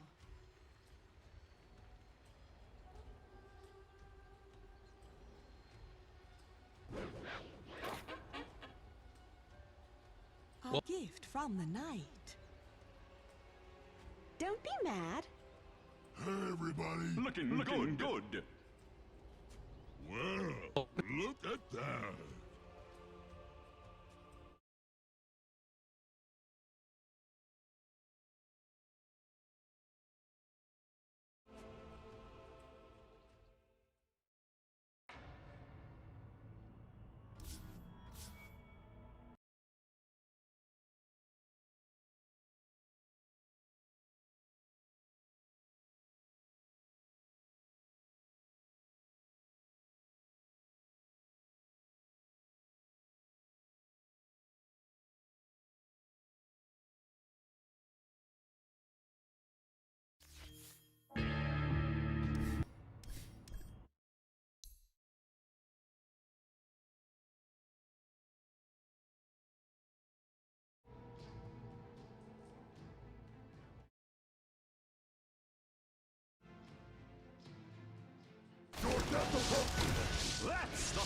Got a spin out of him. It's like that's gonna set up for 3 EG bounty runes. That's good play by EG. They're playing aggressive because Quincy has this Enigma. So I think last game Quinn couldn't rotate because if you look at his safe lane, it's tri-lane, so supports a low level. It's just like one Witch Doctor casting set him up, and if a Beastmaster against a Tidal. I think this game they have this Enchantress, so they feel pretty comfortable picking the Tiny early, because he can like go to any lane with the Enchantress creep and slow and kill that lane. So I think that's pretty much what we'll want to watch for in this early game. It's Quinn's rotations. That always feels like when Quincy are at their best, when Quinn can be like hyperactive. Like he feels like one of those mids that wants to roam more than anyone else in the NA DPC. I like this from YawaR. Oh, top lane, it's getting a bit low, but YawaR actually took Acid Spray level 1 just because he knows that he's not going to get that many bounty runes. Alchemist is actually a really strong level 1 hero if you take Acid Spray. Who was it, gods, that we saw the other day? It was Arteezy that took Acid Spray, but then I don't remember if they were playing against, but he solo killed the offlaner. Yeah, I know the game you mean. Yeah, it was. He did it last game too. I think most alcs are learning that this Acid level 1 is just the better way to win your lane, and yeah, I mean the bounty rune multiplier is only 1.5 at level 1 now too. I think it used to be like 2.5 or something as well. And it says chucking arrows, hitting some range creeps down bottom as Lelis pulls the wave back, so... Free courier? Sentry on it? Okay. Well, no pull camps for Fly down bottom. Yeah, that's really good by MSS, because now he clicked on a courier, he knows they have no sentry. Lelis is gonna have a free bot lane. It's never gonna come back because they have no pulls, right? So they have to like try to go for some all-in kill on the Enigma, otherwise Enigma's gonna be very stable here. Mojo will just get level 2, he'll go to Storm's jungle, arrow all the hard creeps, and then they have kill throw mid. It's looking like a nice setup for them right now. Obviously, so frustrating playing against this Enigma as the Juggernaut, who's just going to sort of be constantly less farm than he would want to be. Mid lane, we haven't really talked about it a whole heck of a lot, but you can see relatively even. Slight lead in denies from Quinn, slight lead in CS right now from Abed, as well as the next wave comes in, able to push Quinn back into that creep wave and get some extra damage onto him. But always kind of annoying when you have 0 armor against a ranged hero. Yeah, especially Storm, because this hero just has such high base armor, he just sits in the creep wave and right clicks you. Does have his bottle coming out now already on Quinn, and I think same for Abed. So both mid laners with the early bottle. And we'll see if either of them is going to get any of that 4-minute rune RNG. Absolutely. Likely we'll see some rotations over towards mid. We saw up top that LOA was trying to get a little bit aggro again onto crit, but wasn't quite able to get into range for that stun, and now he's actually going to be body blocking that camp again as well. So both camps blocked out for both of the lanes, both top and bottom, and you can see that leading the way so far in terms of CS is going to be that Alchemist, so you are off to a good start, and things relatively even. It does feel like the offlane iceiceice is maybe getting a little bit more out of this than Lelis. I guess some of that's also going to be MSS arrowing a couple of creeps along the way. They're going to chase down the Eidolons bottom. Yeah, he just summoned these Eidolons, and they're going to instantly kill them. Office, they should have Arteezy here. Looking for it. Arrow, nice arrow. Prediction. Oh, Mojo. So sexy. It was ours all along. That was really nice. Because he actually predicted Arteezy would try to pre-juke the arrow there, right? Like Arteezy ran up before the Malphite stick, and Mojo's ready for it. Just beautiful play. He's gonna check bot route now. Really Look making at the Quincy rotation crew, top just, as well. Playing off Quinn as they should. This is like Yes. where they're strongest. I think one of you mentioned it earlier, but this is when they look good. When Dire's Quinn middle has this tower rune is control, under he can attack. make his rotations, and this lineup is a lot better at setting up for these rotations as well, which is nice. Pressure top. The carapace on the ass is going to lead to Impale. YawaR going to be forced to TP out. Recognizing that's the downside of securing those runes is that you Radiant expose your are side lanes a little bit, so EG kind of make the correct response. That was really good by them. I mean, I don't know how this happened. I think Arteezy, like, you talk about as a player, the thing that guy's best at is I think he's top 2 laner in the world as carry. And for some reason, like, this lane is down here when they had Enigma at full lane control and no pose. He's just playing this equilibrium really well. Very impressive. Yeah, even Look with at the Bouncing death, his lane's going just fine. A lot of those Eidolons able to get picked off along the way as well, as they're thinking about a little bit of a chase here onto MSS. Arteezy chases down the courier, in fact. Gets the bounty, and it's like they're only going to get one of them as Crit dies up top. Alchemist able to close that one out. Quinn's behind the tier 1 mid. He's looking for Abed, just hit 6 though. Just in time. Man, yeah, that would have been huge if they could have found that and realizes, hey, that bounty run's already been taken. Gonna go out and farm away a little bit of the Storm's jungle.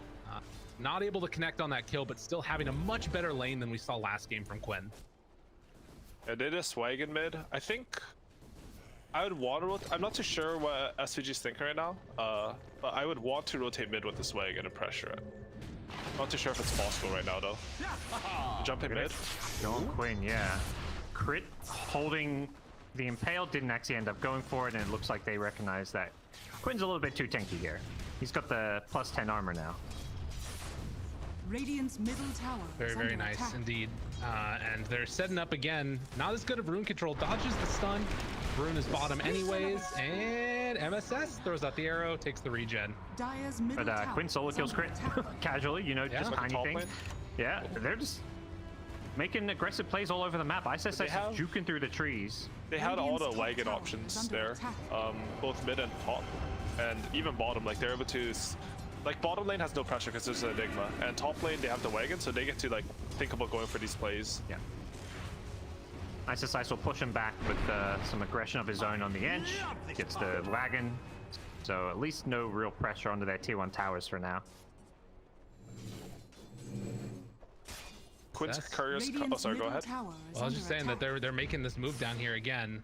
You can see Jug and Grimstroke apparently 14 times. Not a great win rate.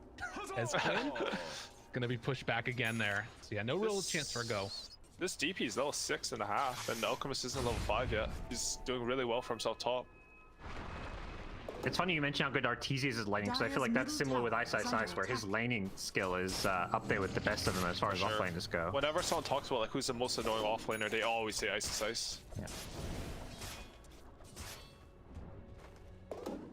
So iceiceice TP's mid, refills the bottle. Are they going to make an aggressive play on Quinn here? It looks like that's the call. They're committing exorcism and everything. Yeah, dropping it all, and the pullback in with the exorcism going. Quinn trying to make his escape, not gonna happen. Had a fairy fire, but it wasn't gonna matter. And yeah, this rotation is pretty freaking good for EG. MSS is even gonna be forced back by Abed right now, and this is gonna be a ton of damage. So cool. He pops the urn and then a salve and a tango. iceiceice is just using all of his regen to get this tier 1 mid tower as low as possible. Bro, Needs to be careful not to die. Oh, Arteezy's top, killing the Enchantress during this. big plays. They get the deny on the tower, but that's a mid-tier 1 tower taken at 8 minutes, and as you said, rotating Arteezy out of And bottom. the next rune. Really good stuff.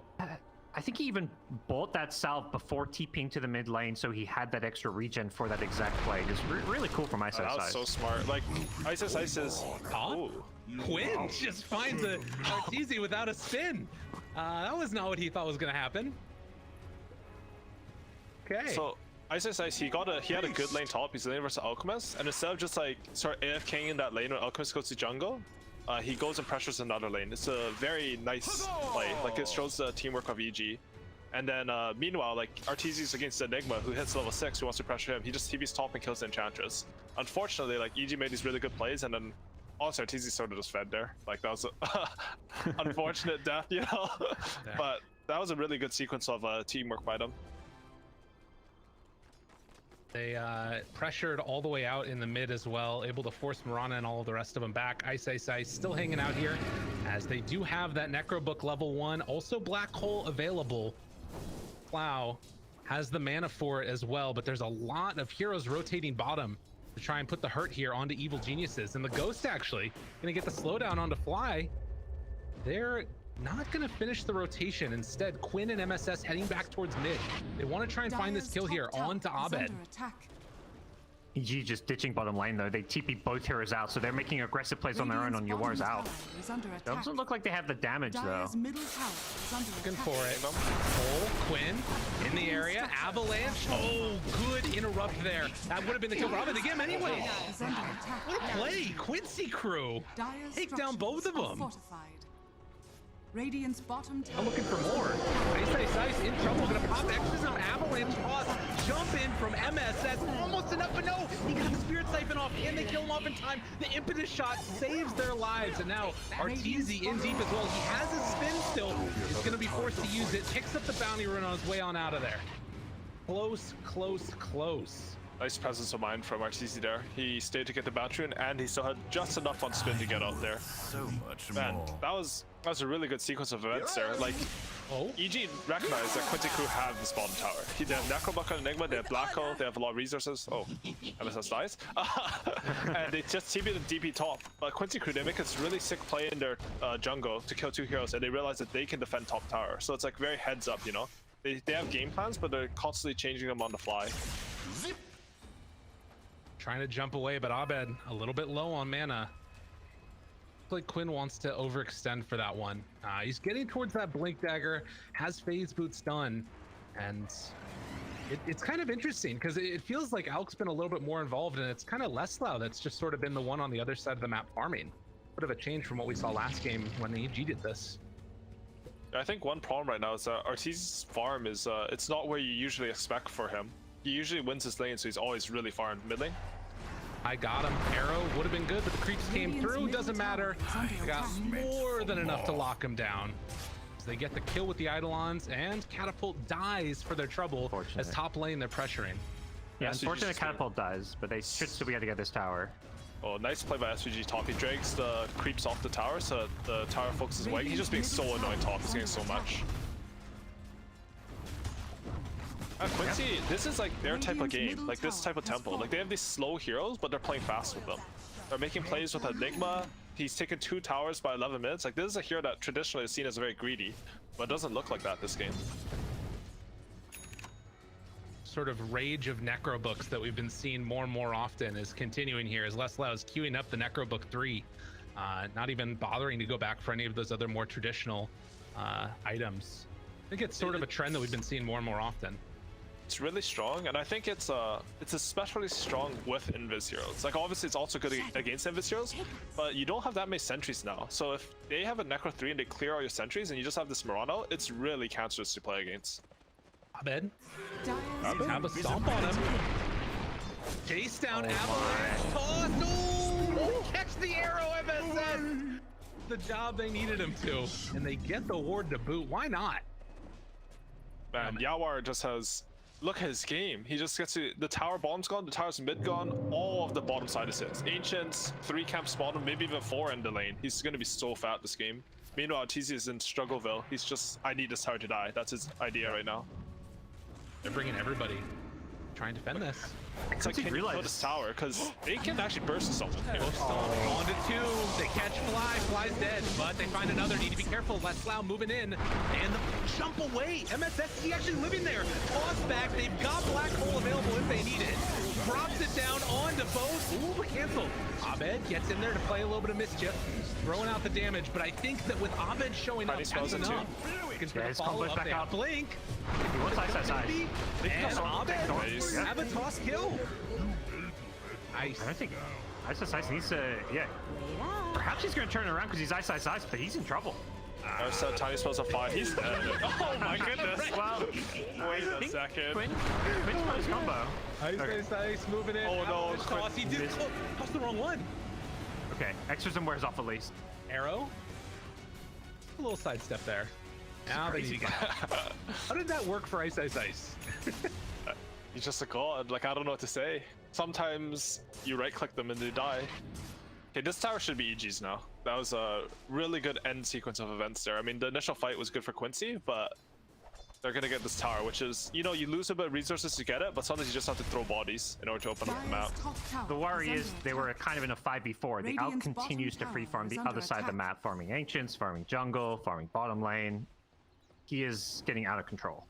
Is YawaR going for the quick BKB? I personally really like that, but that's because I play a lot of 5, so I want my cores to build like BKB first item and ruin their games for me. But once he has BKB, he can really run in for a team. Oh.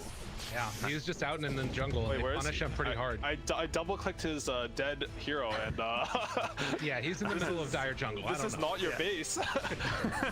I watched it happen, and I was kind of scratching my head a little bit, but you know, this time he right-clicked them and they did not die without the exorcism. Yeah, honestly, like, iceiceice, he'll make these plays that will make you question it, but it's part of his genius, you know? Like, sometimes those plays come along with it. You have to take some risks. No, take that. Not the one that, you know, has to stay alive over and over again either. But, I mean, you know, if he dies a bunch of times and then Abed's able to make, like, some sick plays later on, that's perfectly fine. They have Orchid on Storm, but they don't have Grimstroke ulti. Honestly, Grimstroke ulti level 1 is sort of hard to cast before you use Jump on Storm anyways. He has Orchid though, so they're looking to use this timing. They're on 7k gold, they know they need to make something happen. Could mean the world for him if they're able to get it. Thing is, I don't know who he's supposed to try to kill. Like, look at Quincy's positioning. They're all making a shield, like some sort of wall for their alchemists. No one can touch this guy. And if you jump the Marauder or Enchantress, like, I guarantee you'll lose that fight. That's just a free pick off. They smoke in the enemy triangle, just farming. This opens up a possibility for Quincy crew to take this tier 1 tower. EG looking to take a move on the other side of the map. It's hard though for EG right now. Like, you can make this move to bottom, but your tower push, luckily they have this wagon, but they can't commit Exo for a tower right now. If they commit Exo, there's 3 minutes of Alchemist free farming. Like, he will hit his timing for sure. So they have to like very casually hit this tower. I'm surprised Quincy crew aren't defending, but I think they have some idea of like what timing they want to fight with Alchemist going BKB, right? They can't reveal their positioning, but they spotted Abed, and they have the net. Abed. Oh, he's underneath his own ward now, though, and that's going to be enough. He should be able to play his way out of this if they die for him. Double damage. And he's going on a walk. Pulling him along. The fun begins. Creep. Still chasing. They find him. Okay. Save down. Arrows? Thinking about it. The creep From expired. downtown? No, won't be there. They didn't keep their tower alive. Yeah, I mean, Quincy crew are really good at this map management stuff. I think they decided that this tower just doesn't do anything for them on the map. I think that's the correct decision. Like, how you can lose this game is you fight 1,000 gold before your beacon out. Like, if I call that fight, I lose that fight, after the game I literally have to say like, sorry guys, I lost us the game, you know? Right. Quinn is still hunting. They're making an aggressive move without the out, but Abed just trying to cut some waves down bottom. Seems like EG themselves are just saying, let's try and farm out Arteezy right now. Ooh, iceiceice, he's going for this fast solo quest. It's like, see, this is what teams are trying to do versus Elk, I think. They're trying to like buff up a hero who has steroids. Like Juggernaut and Medusa, they accelerate their net worth or use the net worth put on them really well. And you can actually out-carry an Alchemist. But at the start of the games like this, when your Alchemist is double your net worth, like it's really hard to do that. He got his BKB. Oh, crit. That's game saving right there. Wow. They have a timing here. They're gonna go for this fight. This is deadly. Gotta be super careful about that BKB. Silence onto 1. They caught Quinn, but from the low ground. Leslau has ulti if he wants to drop it, but Spike Carapace, it's 2 down. No, he gets it on the 3. Is there enough damage here? Trying to get that stun follow-up. Takes down iceiceice. Looking for crit now. Oh, and they do have him in their sight. Stun comes out, but it's a bit too late. What a black hole from Leslau. Ooh, he just saw the opening to catch out 3. That was amazing. Team fight saving. Yeah. Iceiceice with that exorcism was just going to wreak havoc if he got a few more spirit siphons out, but They were able to blow him up in the black hole. Absolutely fantastic from him. Like, everything in the fight was so good. Like even YawaR, like they're black holing, right? There's 3 heroes. The Jug is beside you. I think a lot of players would just stun the Jug and try to kill him, but instead he like uses his stun on DP, like identifying that they're not gonna kill his Jug, and DP doesn't do any more damage. I think also Lelis in that fight, like I remember someone told me they're talking to Zai, and he was talking about like what's the most important quality for a Dota player, and he was like, oh, patience. Right. And he said it like very like matter-of-factly, you know? He's confident in that because that's how Zai is. But Lelis, he knows that there's a Nyx Carapace, he knows there's all these stuns. He tanked a lot of stuns there. He just waited. He waited for his black hole, and he managed to get a 3-man black hole as soon as Carapace went off. It's a brilliant play. Ward on the Alchemist, they're smoking. This is sort of like a desperation smoke. It's not a bad smoke, it's just like if this doesn't work, they're gonna feel really bad. Fortunately, YawaR farms very quickly, so. Oh, he was right under that ward too. They're pissed. It's like they know this BKB. They know exactly where he's going now, though. So they might go for it. This is like the same as what happened to Arteezy. Arteezy's a carry player. He knows these movements. Oh, tries to juke Omni there, and a good stun comes through. That's what they might not get out though. Okay, LOA chase down, Leslau over to the side, ready to go for a Malefice here maybe. Arteezy gets the TP out. Crit, meanwhile, headed north. So they get out with only the Grimstroke going down. That's pretty huge. That's really good. Do you guys remember last game where Quincy smoked in a triangle, Arteezy dodged the gank, went too far into hard camp, and then they caught him there? Yeah. And then they also lost heroes after killing him? It's like the exact same thing. It's so funny. It's funny, like these carry players just know each other so well and know where they're going to go farm. Like, okay, we were, 3 seconds too late to catch him at the triangle. This is where their next move is. That move comes just a bit too late there from Quincy Crew. They smoked up, headed to the triangle. Abed hit the what am I blanking on? The scan, and then was able to just zip out of there afterwards. So they do retake some map control again. Probably gonna need to wait around their next vendetta, I guess. But what feels really good about that play is that they did that like without exorcism. Like iceiceice wasn't even a part of the smoke gank, but the fact you get such a big kill to slow the game down while your key ultimate is on cooldown is really impressive. Avalanche toss with the DD. It's a lot of damage with that arrow. And he had exorcism, but he was also just super dead. Meantime, Arteezy has no TP.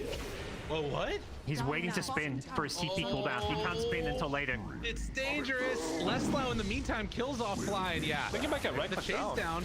Yeah, with the right clicks coming through. Do they have enough? Not quite in time. Oh, Quinn didn't have a tree. Did he drop healing ward with that too? I think he did. He did. Someone sniped the healing ward first. Yeah. Well played. And they lost 2 heroes, but honestly, that was looking real rough there. That was a very heads up by him. But look top. Am I still going Arteezy here? Oh wow, yeah. There is a black hole. Yo, this guy's crazy. I know it. They know exactly. He's over there. Arteezy, you're wild, man. The chase down. This might be a good bait. Look at this bait. Oh, what a bait. What a bait. Now, eyes on Leslau. Tries to blow him up. Stun comes out afterwards. Abed on the back line. Killing him off. Silence is there. Wasn't able to get the black hole off in time. Quinn looking for a big afterwards. Can they kill him off in time, though? Avalanche toss dead on Abed. iceiceice, the last one remaining in the area with 3 already dead. But Arteezy comes back in now, and the Omni Slash is going to be split between the 2 of them. And that is going to keep alive YawaR for the moment. LOA taking that one down. An Avalanche to buy a little bit of extra space as YawaR continues to try and get out of there. The buyback comes from Edge. That might be enough to stop the pressure. Heals coming onto iceiceice as Exorcism wears off. And they're breaking that Blink Dagger as well. So they force out the buyback of the Ench, but get a couple kills for it as well. That aggressive Solar Crest on the Tiny. Good luck getting any attacks off. But that fight ends up going pretty well for EG in the end. The Arteezy kind of looking like he's out of position, and then he just baits perfectly to set up a great opening for Abed to just go in, catch the Enigma first. Like, if you let Enigma get off a black hole that fight, there's no way you're winning it. So EG recognizing they have to prioritize Leslau a bit more. Yeah, that's really good by EG and Arteezy. I think that fight also showed how Juggernaut, he's actually traditionally an Alchemist counter. Back in way back, 2016. Oh man, it's been so long, I'm so old. Like, Jug used to get picked as a counter Alchemist because it doesn't matter his net worth. He can't tank through the fight if you Omni Slash him, but they're going for a smoke moonlight here. Crit, he's the one that gets caught, bursted, no spike carapace. Arrow afterwards, going out, not going to connect onto Fly, but Quinn got his eyes on the prize, looking for a chase down. And a eventually they'll be able to finish off that Grimstroke. So again, anytime Quincy crew feel like they have an opening like this, they're running at them. I might get them Roche. It looks like, yeah, Alk is already going to go in with the acid, so big couple of kills. Quincy have had pretty much map control for some time whenever they've managed to group up, so natural progression of the game is they're going to secure this Aegis for Alk, and they're gonna with a BKB Enigma.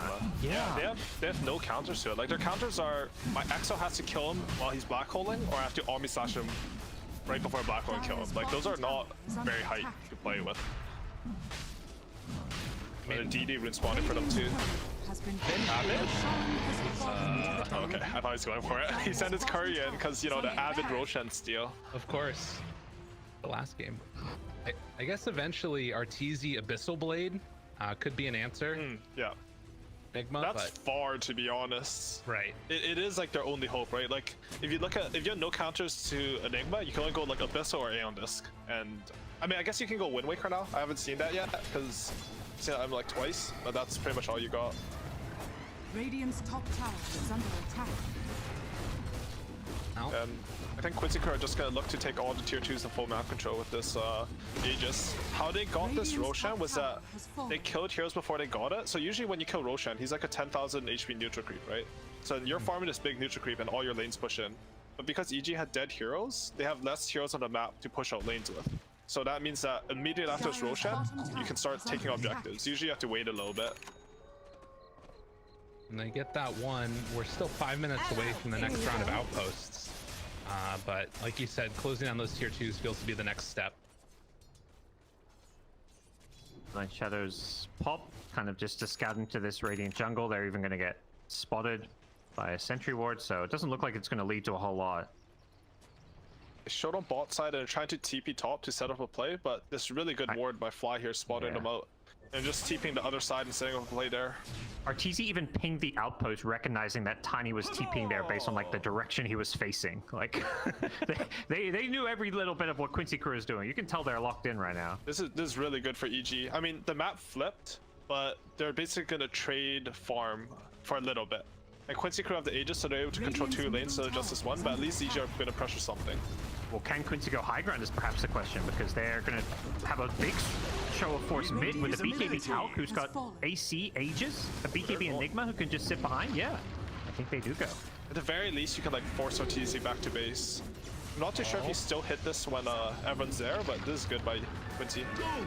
Abed had to use all of his mana pool to get back to the base, so he's going to need to head to Fountain to regen before they can really go up again. It looks like Quincy, seeing that show of force show back up by EG, are going to back out.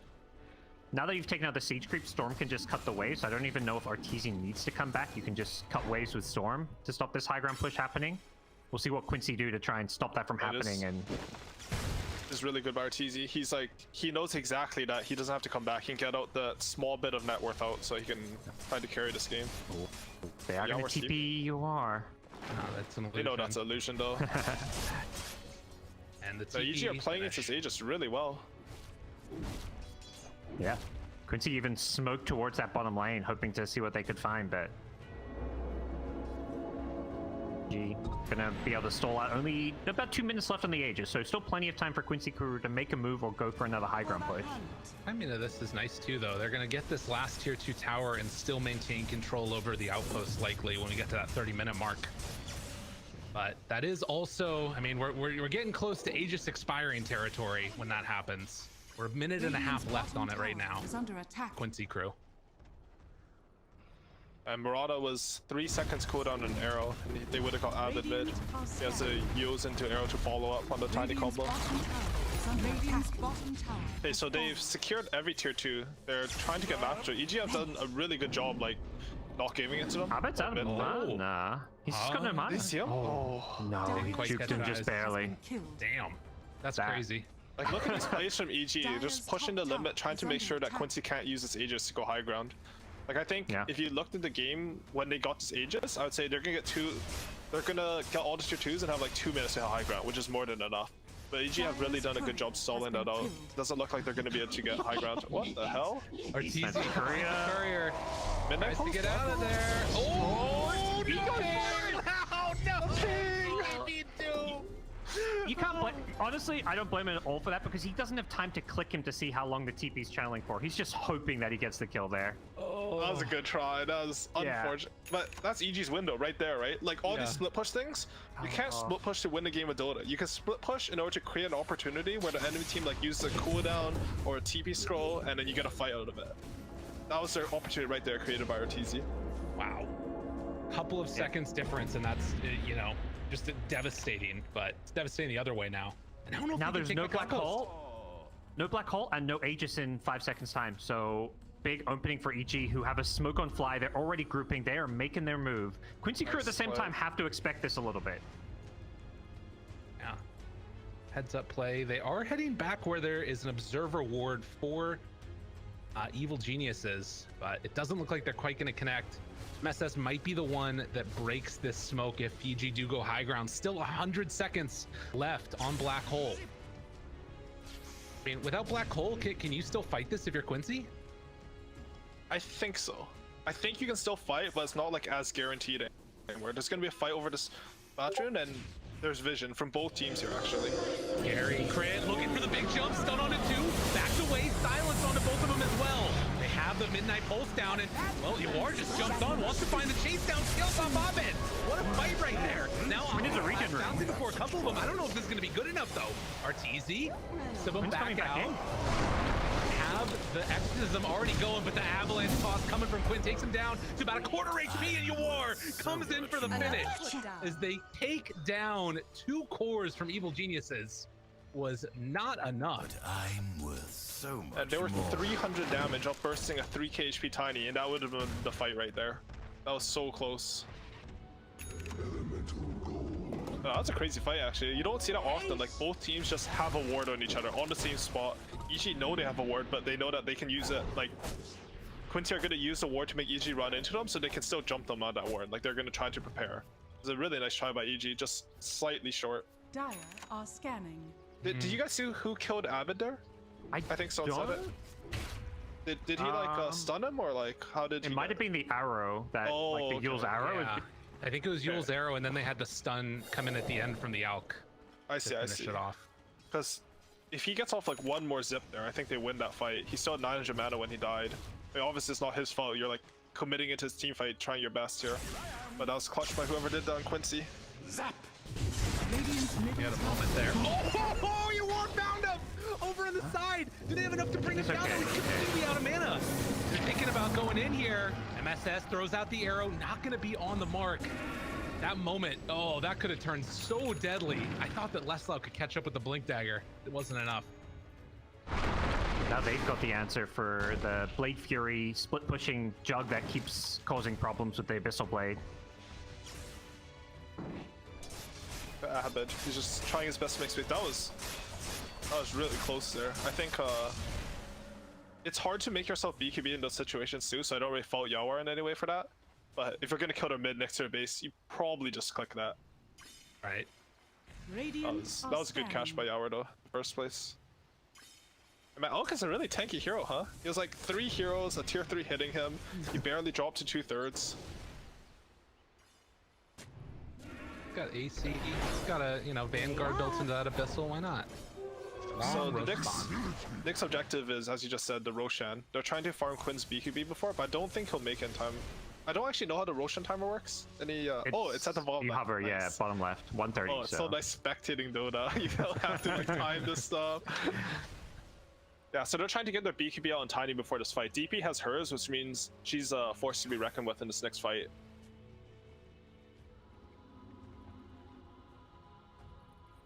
They have buybacks on both carries and Grimshock and Marana, so they're gonna look to use those to just like whoever wins this Roshan fight. Well, I mean Quincy could get it. I think the game ends if EG get it. They get some like space to scale on the map. So nice setup by Quincy crew here. They have this ward and sentry though. They have the Abyssal Blade. TZ TP out just in time. Ooh. YawaR knew where he was going. He didn't spin. Yeah, that may have saved his life if he might have revealed himself. Looking for me? Wow. Okay, so Abed gets out again, and they're just pulling him back and forth across the map.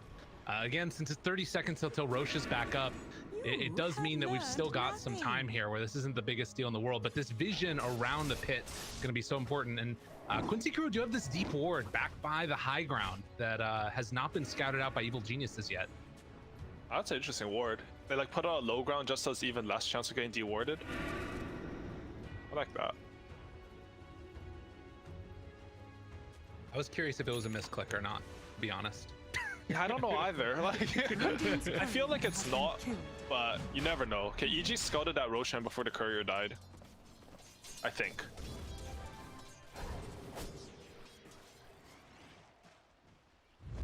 Second courier they've lost just scouting Roche, but they have to know if and when Roche is up and when it's Smoke been from gone all for. teams. Are Quincy going to go into the Roche pit, or are they just going to play around the high ground? It looks like they want to play on the high ground. Both teams make their way up. Gotta be careful about that one. Smoke breaks onto crit. Got eyes on him, but vision right now. LOA is scouted. Avalanche toss. They blow up the Nyx assassin. Arteezy gonna be revealed as well. Leslau, he's got blink. BKB. YawaR goes in. Abyssal Blade is out. Stun follow-up is all the way there. Arrow is gonna connect afterwards. Drop everything on his head. No chance at getting out of there at all. They take down the Jug. Now eyes on iceiceice. He's doing a lot of damage with this exorcism. Queuing up the stun afterwards. Tries to get out of there. Blink forward. Doesn't manage to connect on iceiceice. And he's just gonna BKB and TP out of there. So they take down 3 and Roche is open. That fight there may have just been the one to cinch the game. And Quincy just have too many ways to win fights. Like, that black hole isn't anything flashy, but it's just like they just have to kill Arteezy, and Leslau knows it. He's just like, I'm just gonna BKB black hole this Jug, even then he's on 10% health to make sure he doesn't get off an Omni Slash. And the Alk is just uncountered at this point with this Abyssal Blade. It looks so hard for EG to fight. Like, oh, he's not even gonna take ages in YawaR. He doesn't know. Abed? Oh, He didn't get no. Abed? No! I love this part. Oh, he knew it was gonna be too big. And you can respect that though, right? Like, you gotta go for those. True. Oh. It's very much do or die time for EG, so... Well, time to see if they can defend their high ground now. Storm dead for 50 seconds, so no way to cut these waves, and... Wagons. Yeah. Radiant's middle tower is under attack. Still hanging on for the moment. It was Quinn actually that picked up the Aegis. I think that they were just worried about, you know, the jump in from Storm there. As an avalanche toss, he's going to take that Aegis and run into their base. Yeah, I guess when you have Aegis, you can do that, huh? You just go into their tier 4s and kill someone. Middle tower has fallen. Now, continuing to streak forward, they have buybacks on evil geniuses, but you really can't afford to spend them here. It does not feel like they're going to be giving up anytime soon, though. Radiant's top tower is under attack. Or maybe it will. We'll have to see. I mean, they'll definitely go for a fight here. They have X on 20 though. They don't even have their spells yet. Radiant's top barracks are under I think they're gonna fight for the Megas. You can't fight this tier, second Rax. Oh, that's already dead. So, the Black Hole back up. He has Refresher soon on Enigma though. It's looking rough to take this fight. Oh, he's thinking about it. Leslau's thinking about it. Arteezy's there. Is he going for the black hole mid? Well, jumps in, drops it down. Why not? Completely dismantling. No buyback on the Jug. Quincy Crew knew what they needed, and they took it right there. Since he bought that Scotty, I don't think he's done any damage. Exorcism comes out. The big hole afterwards, connected onto all of them. Actually takes down both. There's no Alk now for 90 seconds, has buyback, but they're also going to have an opening here on a Tiny Leslau. Wants to move back in, doesn't have their refresher yet, so no black hole, but Quinn a bit too big as he comes back for his second life and takes down iceiceice. I think they've got enough here as another jump coming from downtown Abed, looking for an opening. They pull back Quinn yet again. Drop down to about a quarter HP, no cheese on that Tiny as he eventually drops down with YawaR, comes back in, and now looking for the chase down onto iceiceice. He is an absolute madman. He runs in, hits the tier 4 towers. GG is called. We're going to a game 3. Oh, that's exciting. Both these teams, you know, you can see kind of how evenly matched they are. Just small little things leading to Quincy having a pretty big advantage this game. But man, is this living up to the hype as far as this EG Quincy matchup goes? That was a really good try by EG at the end there. It was looking pretty spicy there for a bit. Spiciness regardless of that, we,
dried out tears of sorrow, lacking all emotion, staring down the barrel, waiting for the final gates to open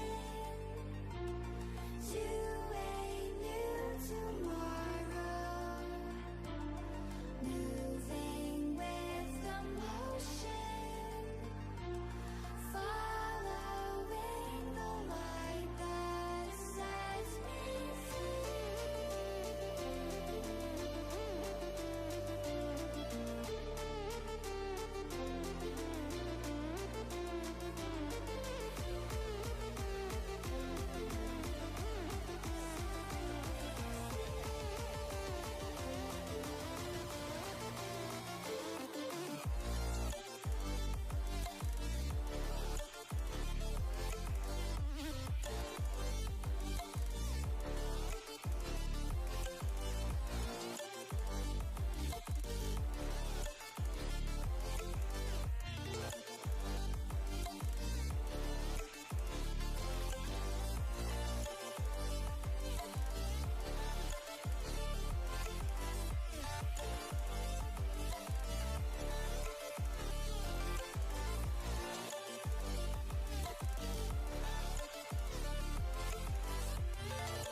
picked twice.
Oh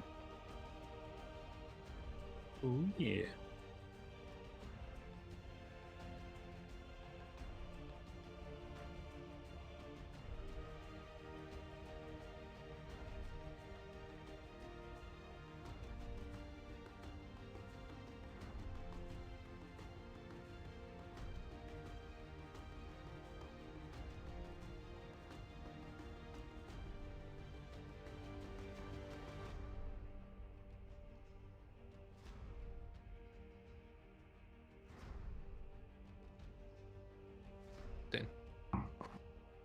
Don't forget to unmute.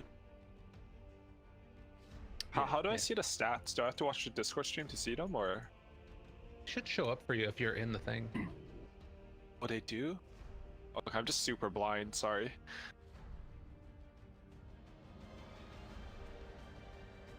Hello and welcome back, everybody out there in Dota 2 World. The match that's striking the foundation of NADPC is going to continue on right now. We got Gods as well as Owie with me to break it all down for you guys. And Gods, we got to see the drafts. There's no Alchemist this time. He's gone, out of here. Banned. See you later. No more Alquins. Instead, we get the carry that everybody loves to watch, Medusa, instead. So, you know, it's one carry for another, and then we get another jug game. So we're kind of seeing a very small pool of carries that these two teams seem to value the highest.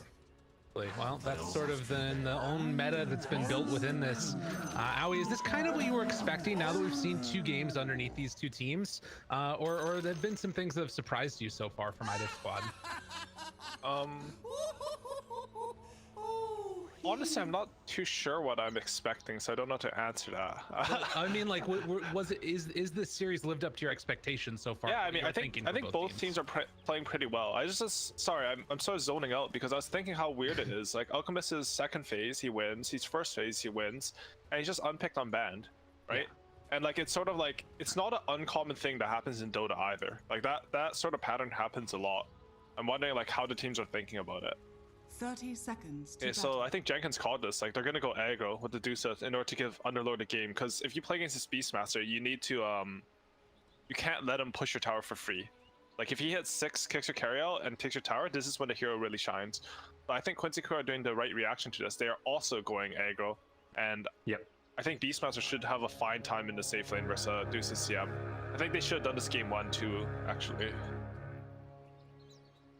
Yeah, they take away that 1v1 where iceiceice has like a slight hero advantage and just, you know, ping advantage. He's just such a good 1v1 player, so. Nice deny on the bounty rune with the boar. Sneaky. Good done by last. Stun that shit, crit. How did this happen? So you're gonna get see there. I'm greedy. EG opting for Radiant every game. I'm curious to hear your thoughts, AUI. Why do you think, what are like the pros and cons? EG picking Radiant every game and Quincy crew prioritizing having second pick? So I think second pick is generally seen as better right now, just because you have the 8th pick and then you have the last pick, which are generally seen as like the stronger picks, and Radiant is seen as having better lanes. I think EG plays a pretty lane-centric game of Dota. Denied. Okay. I haven't played in a little bit, so I don't know if it's changed at all, but that's my general idea. Sound good when you said it, so I'll just go with what you're saying. But we have a little bit also of a different matchup in the mid lane this time. Quinn playing on this Monkey King against Abed. This is a hero that I think at the start of the league, everybody was talking about. Everybody was saying this is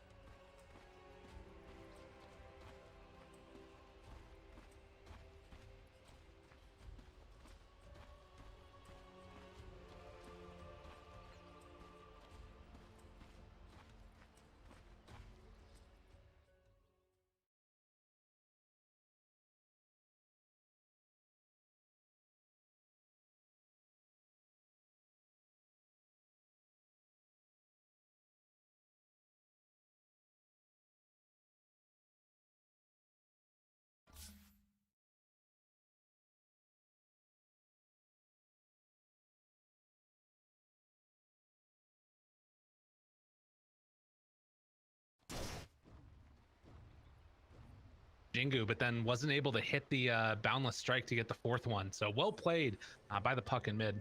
Yeah, it feels like iceiceice has no place to make here. He he almost gets the side pull off, tries to grab the range creep, and yeah, I think EG recognizing this are going to have to TP crit down bottom just to pull waves. It is a good reaction. Yeah, until this wave gets pulled back, there's nothing he can do. It's good by EG, right? Like, they do this because they have the ward that sees a small camp. So crit hasn't shown here in lane at all, so he gets a free small camp pull off. Normally, if you know the guy is down there, you would like try to stop him from pulling with Abed. It's a good play by him. Yeah. See, it was actually, believe it or not, MSS that pings out, hey, he's over there pulling your small camp from the other side of the map.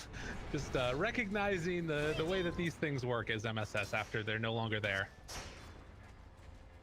But mid, pretty even so far. Quinn with a couple more denies, puck, a few more CS, but very, very even these early goings. We're gonna have to see how the mid game looks for both of those super active mids though. And you can see how this is sort of going to translate the Nyx having to TP. Because he TP'd, Dire's going to get their small camp to spawn, and Beastmaster is going to start to catch up. I think the CS was like 16 to like 5 top before he TP'd, but now Beastmaster is going to be back. The Rubik doesn't have to stand beside him to prevent them from killing him, so he's going to get solo XP pretty much till he's... I'm going to say like Rubik will stamp like a couple hundred to get level 3, and then Beast will get 6 pretty fast. It's a big difference for him.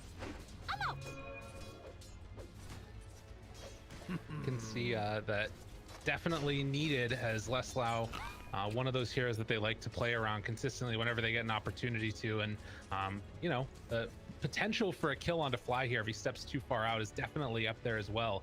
MSS is going to make that move over to secure some bounty runes, or rather the power runes. We'll see if they bring over LOA as well.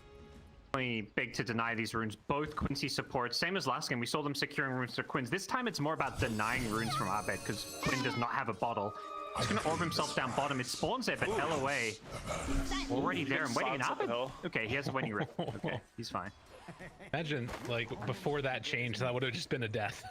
Yeah, that felt like a bit greedy from Abed. I feel like he just needs to gamble and pre-camp one of the runes, so there's a 50-50 chance of getting a rune. But the way Quincy played it is that he had 0% chance to get a rune.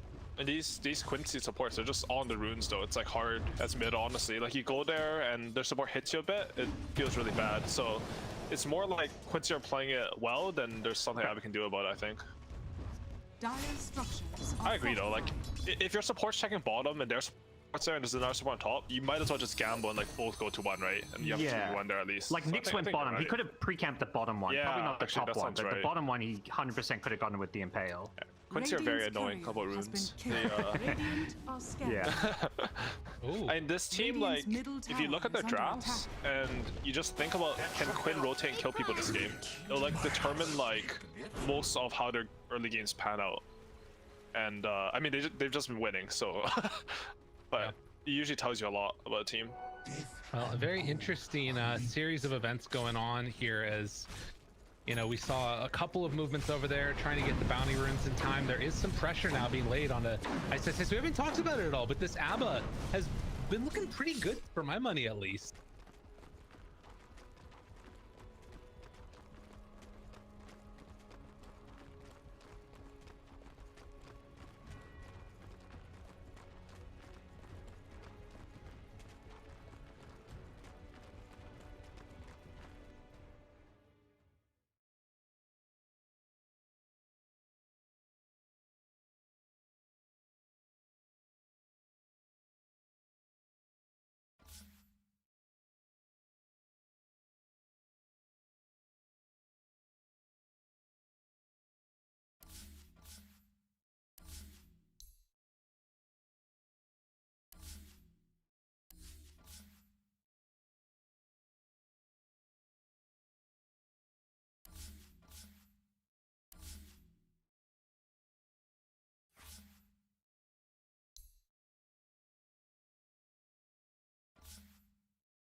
Radiant's top tower is under attack.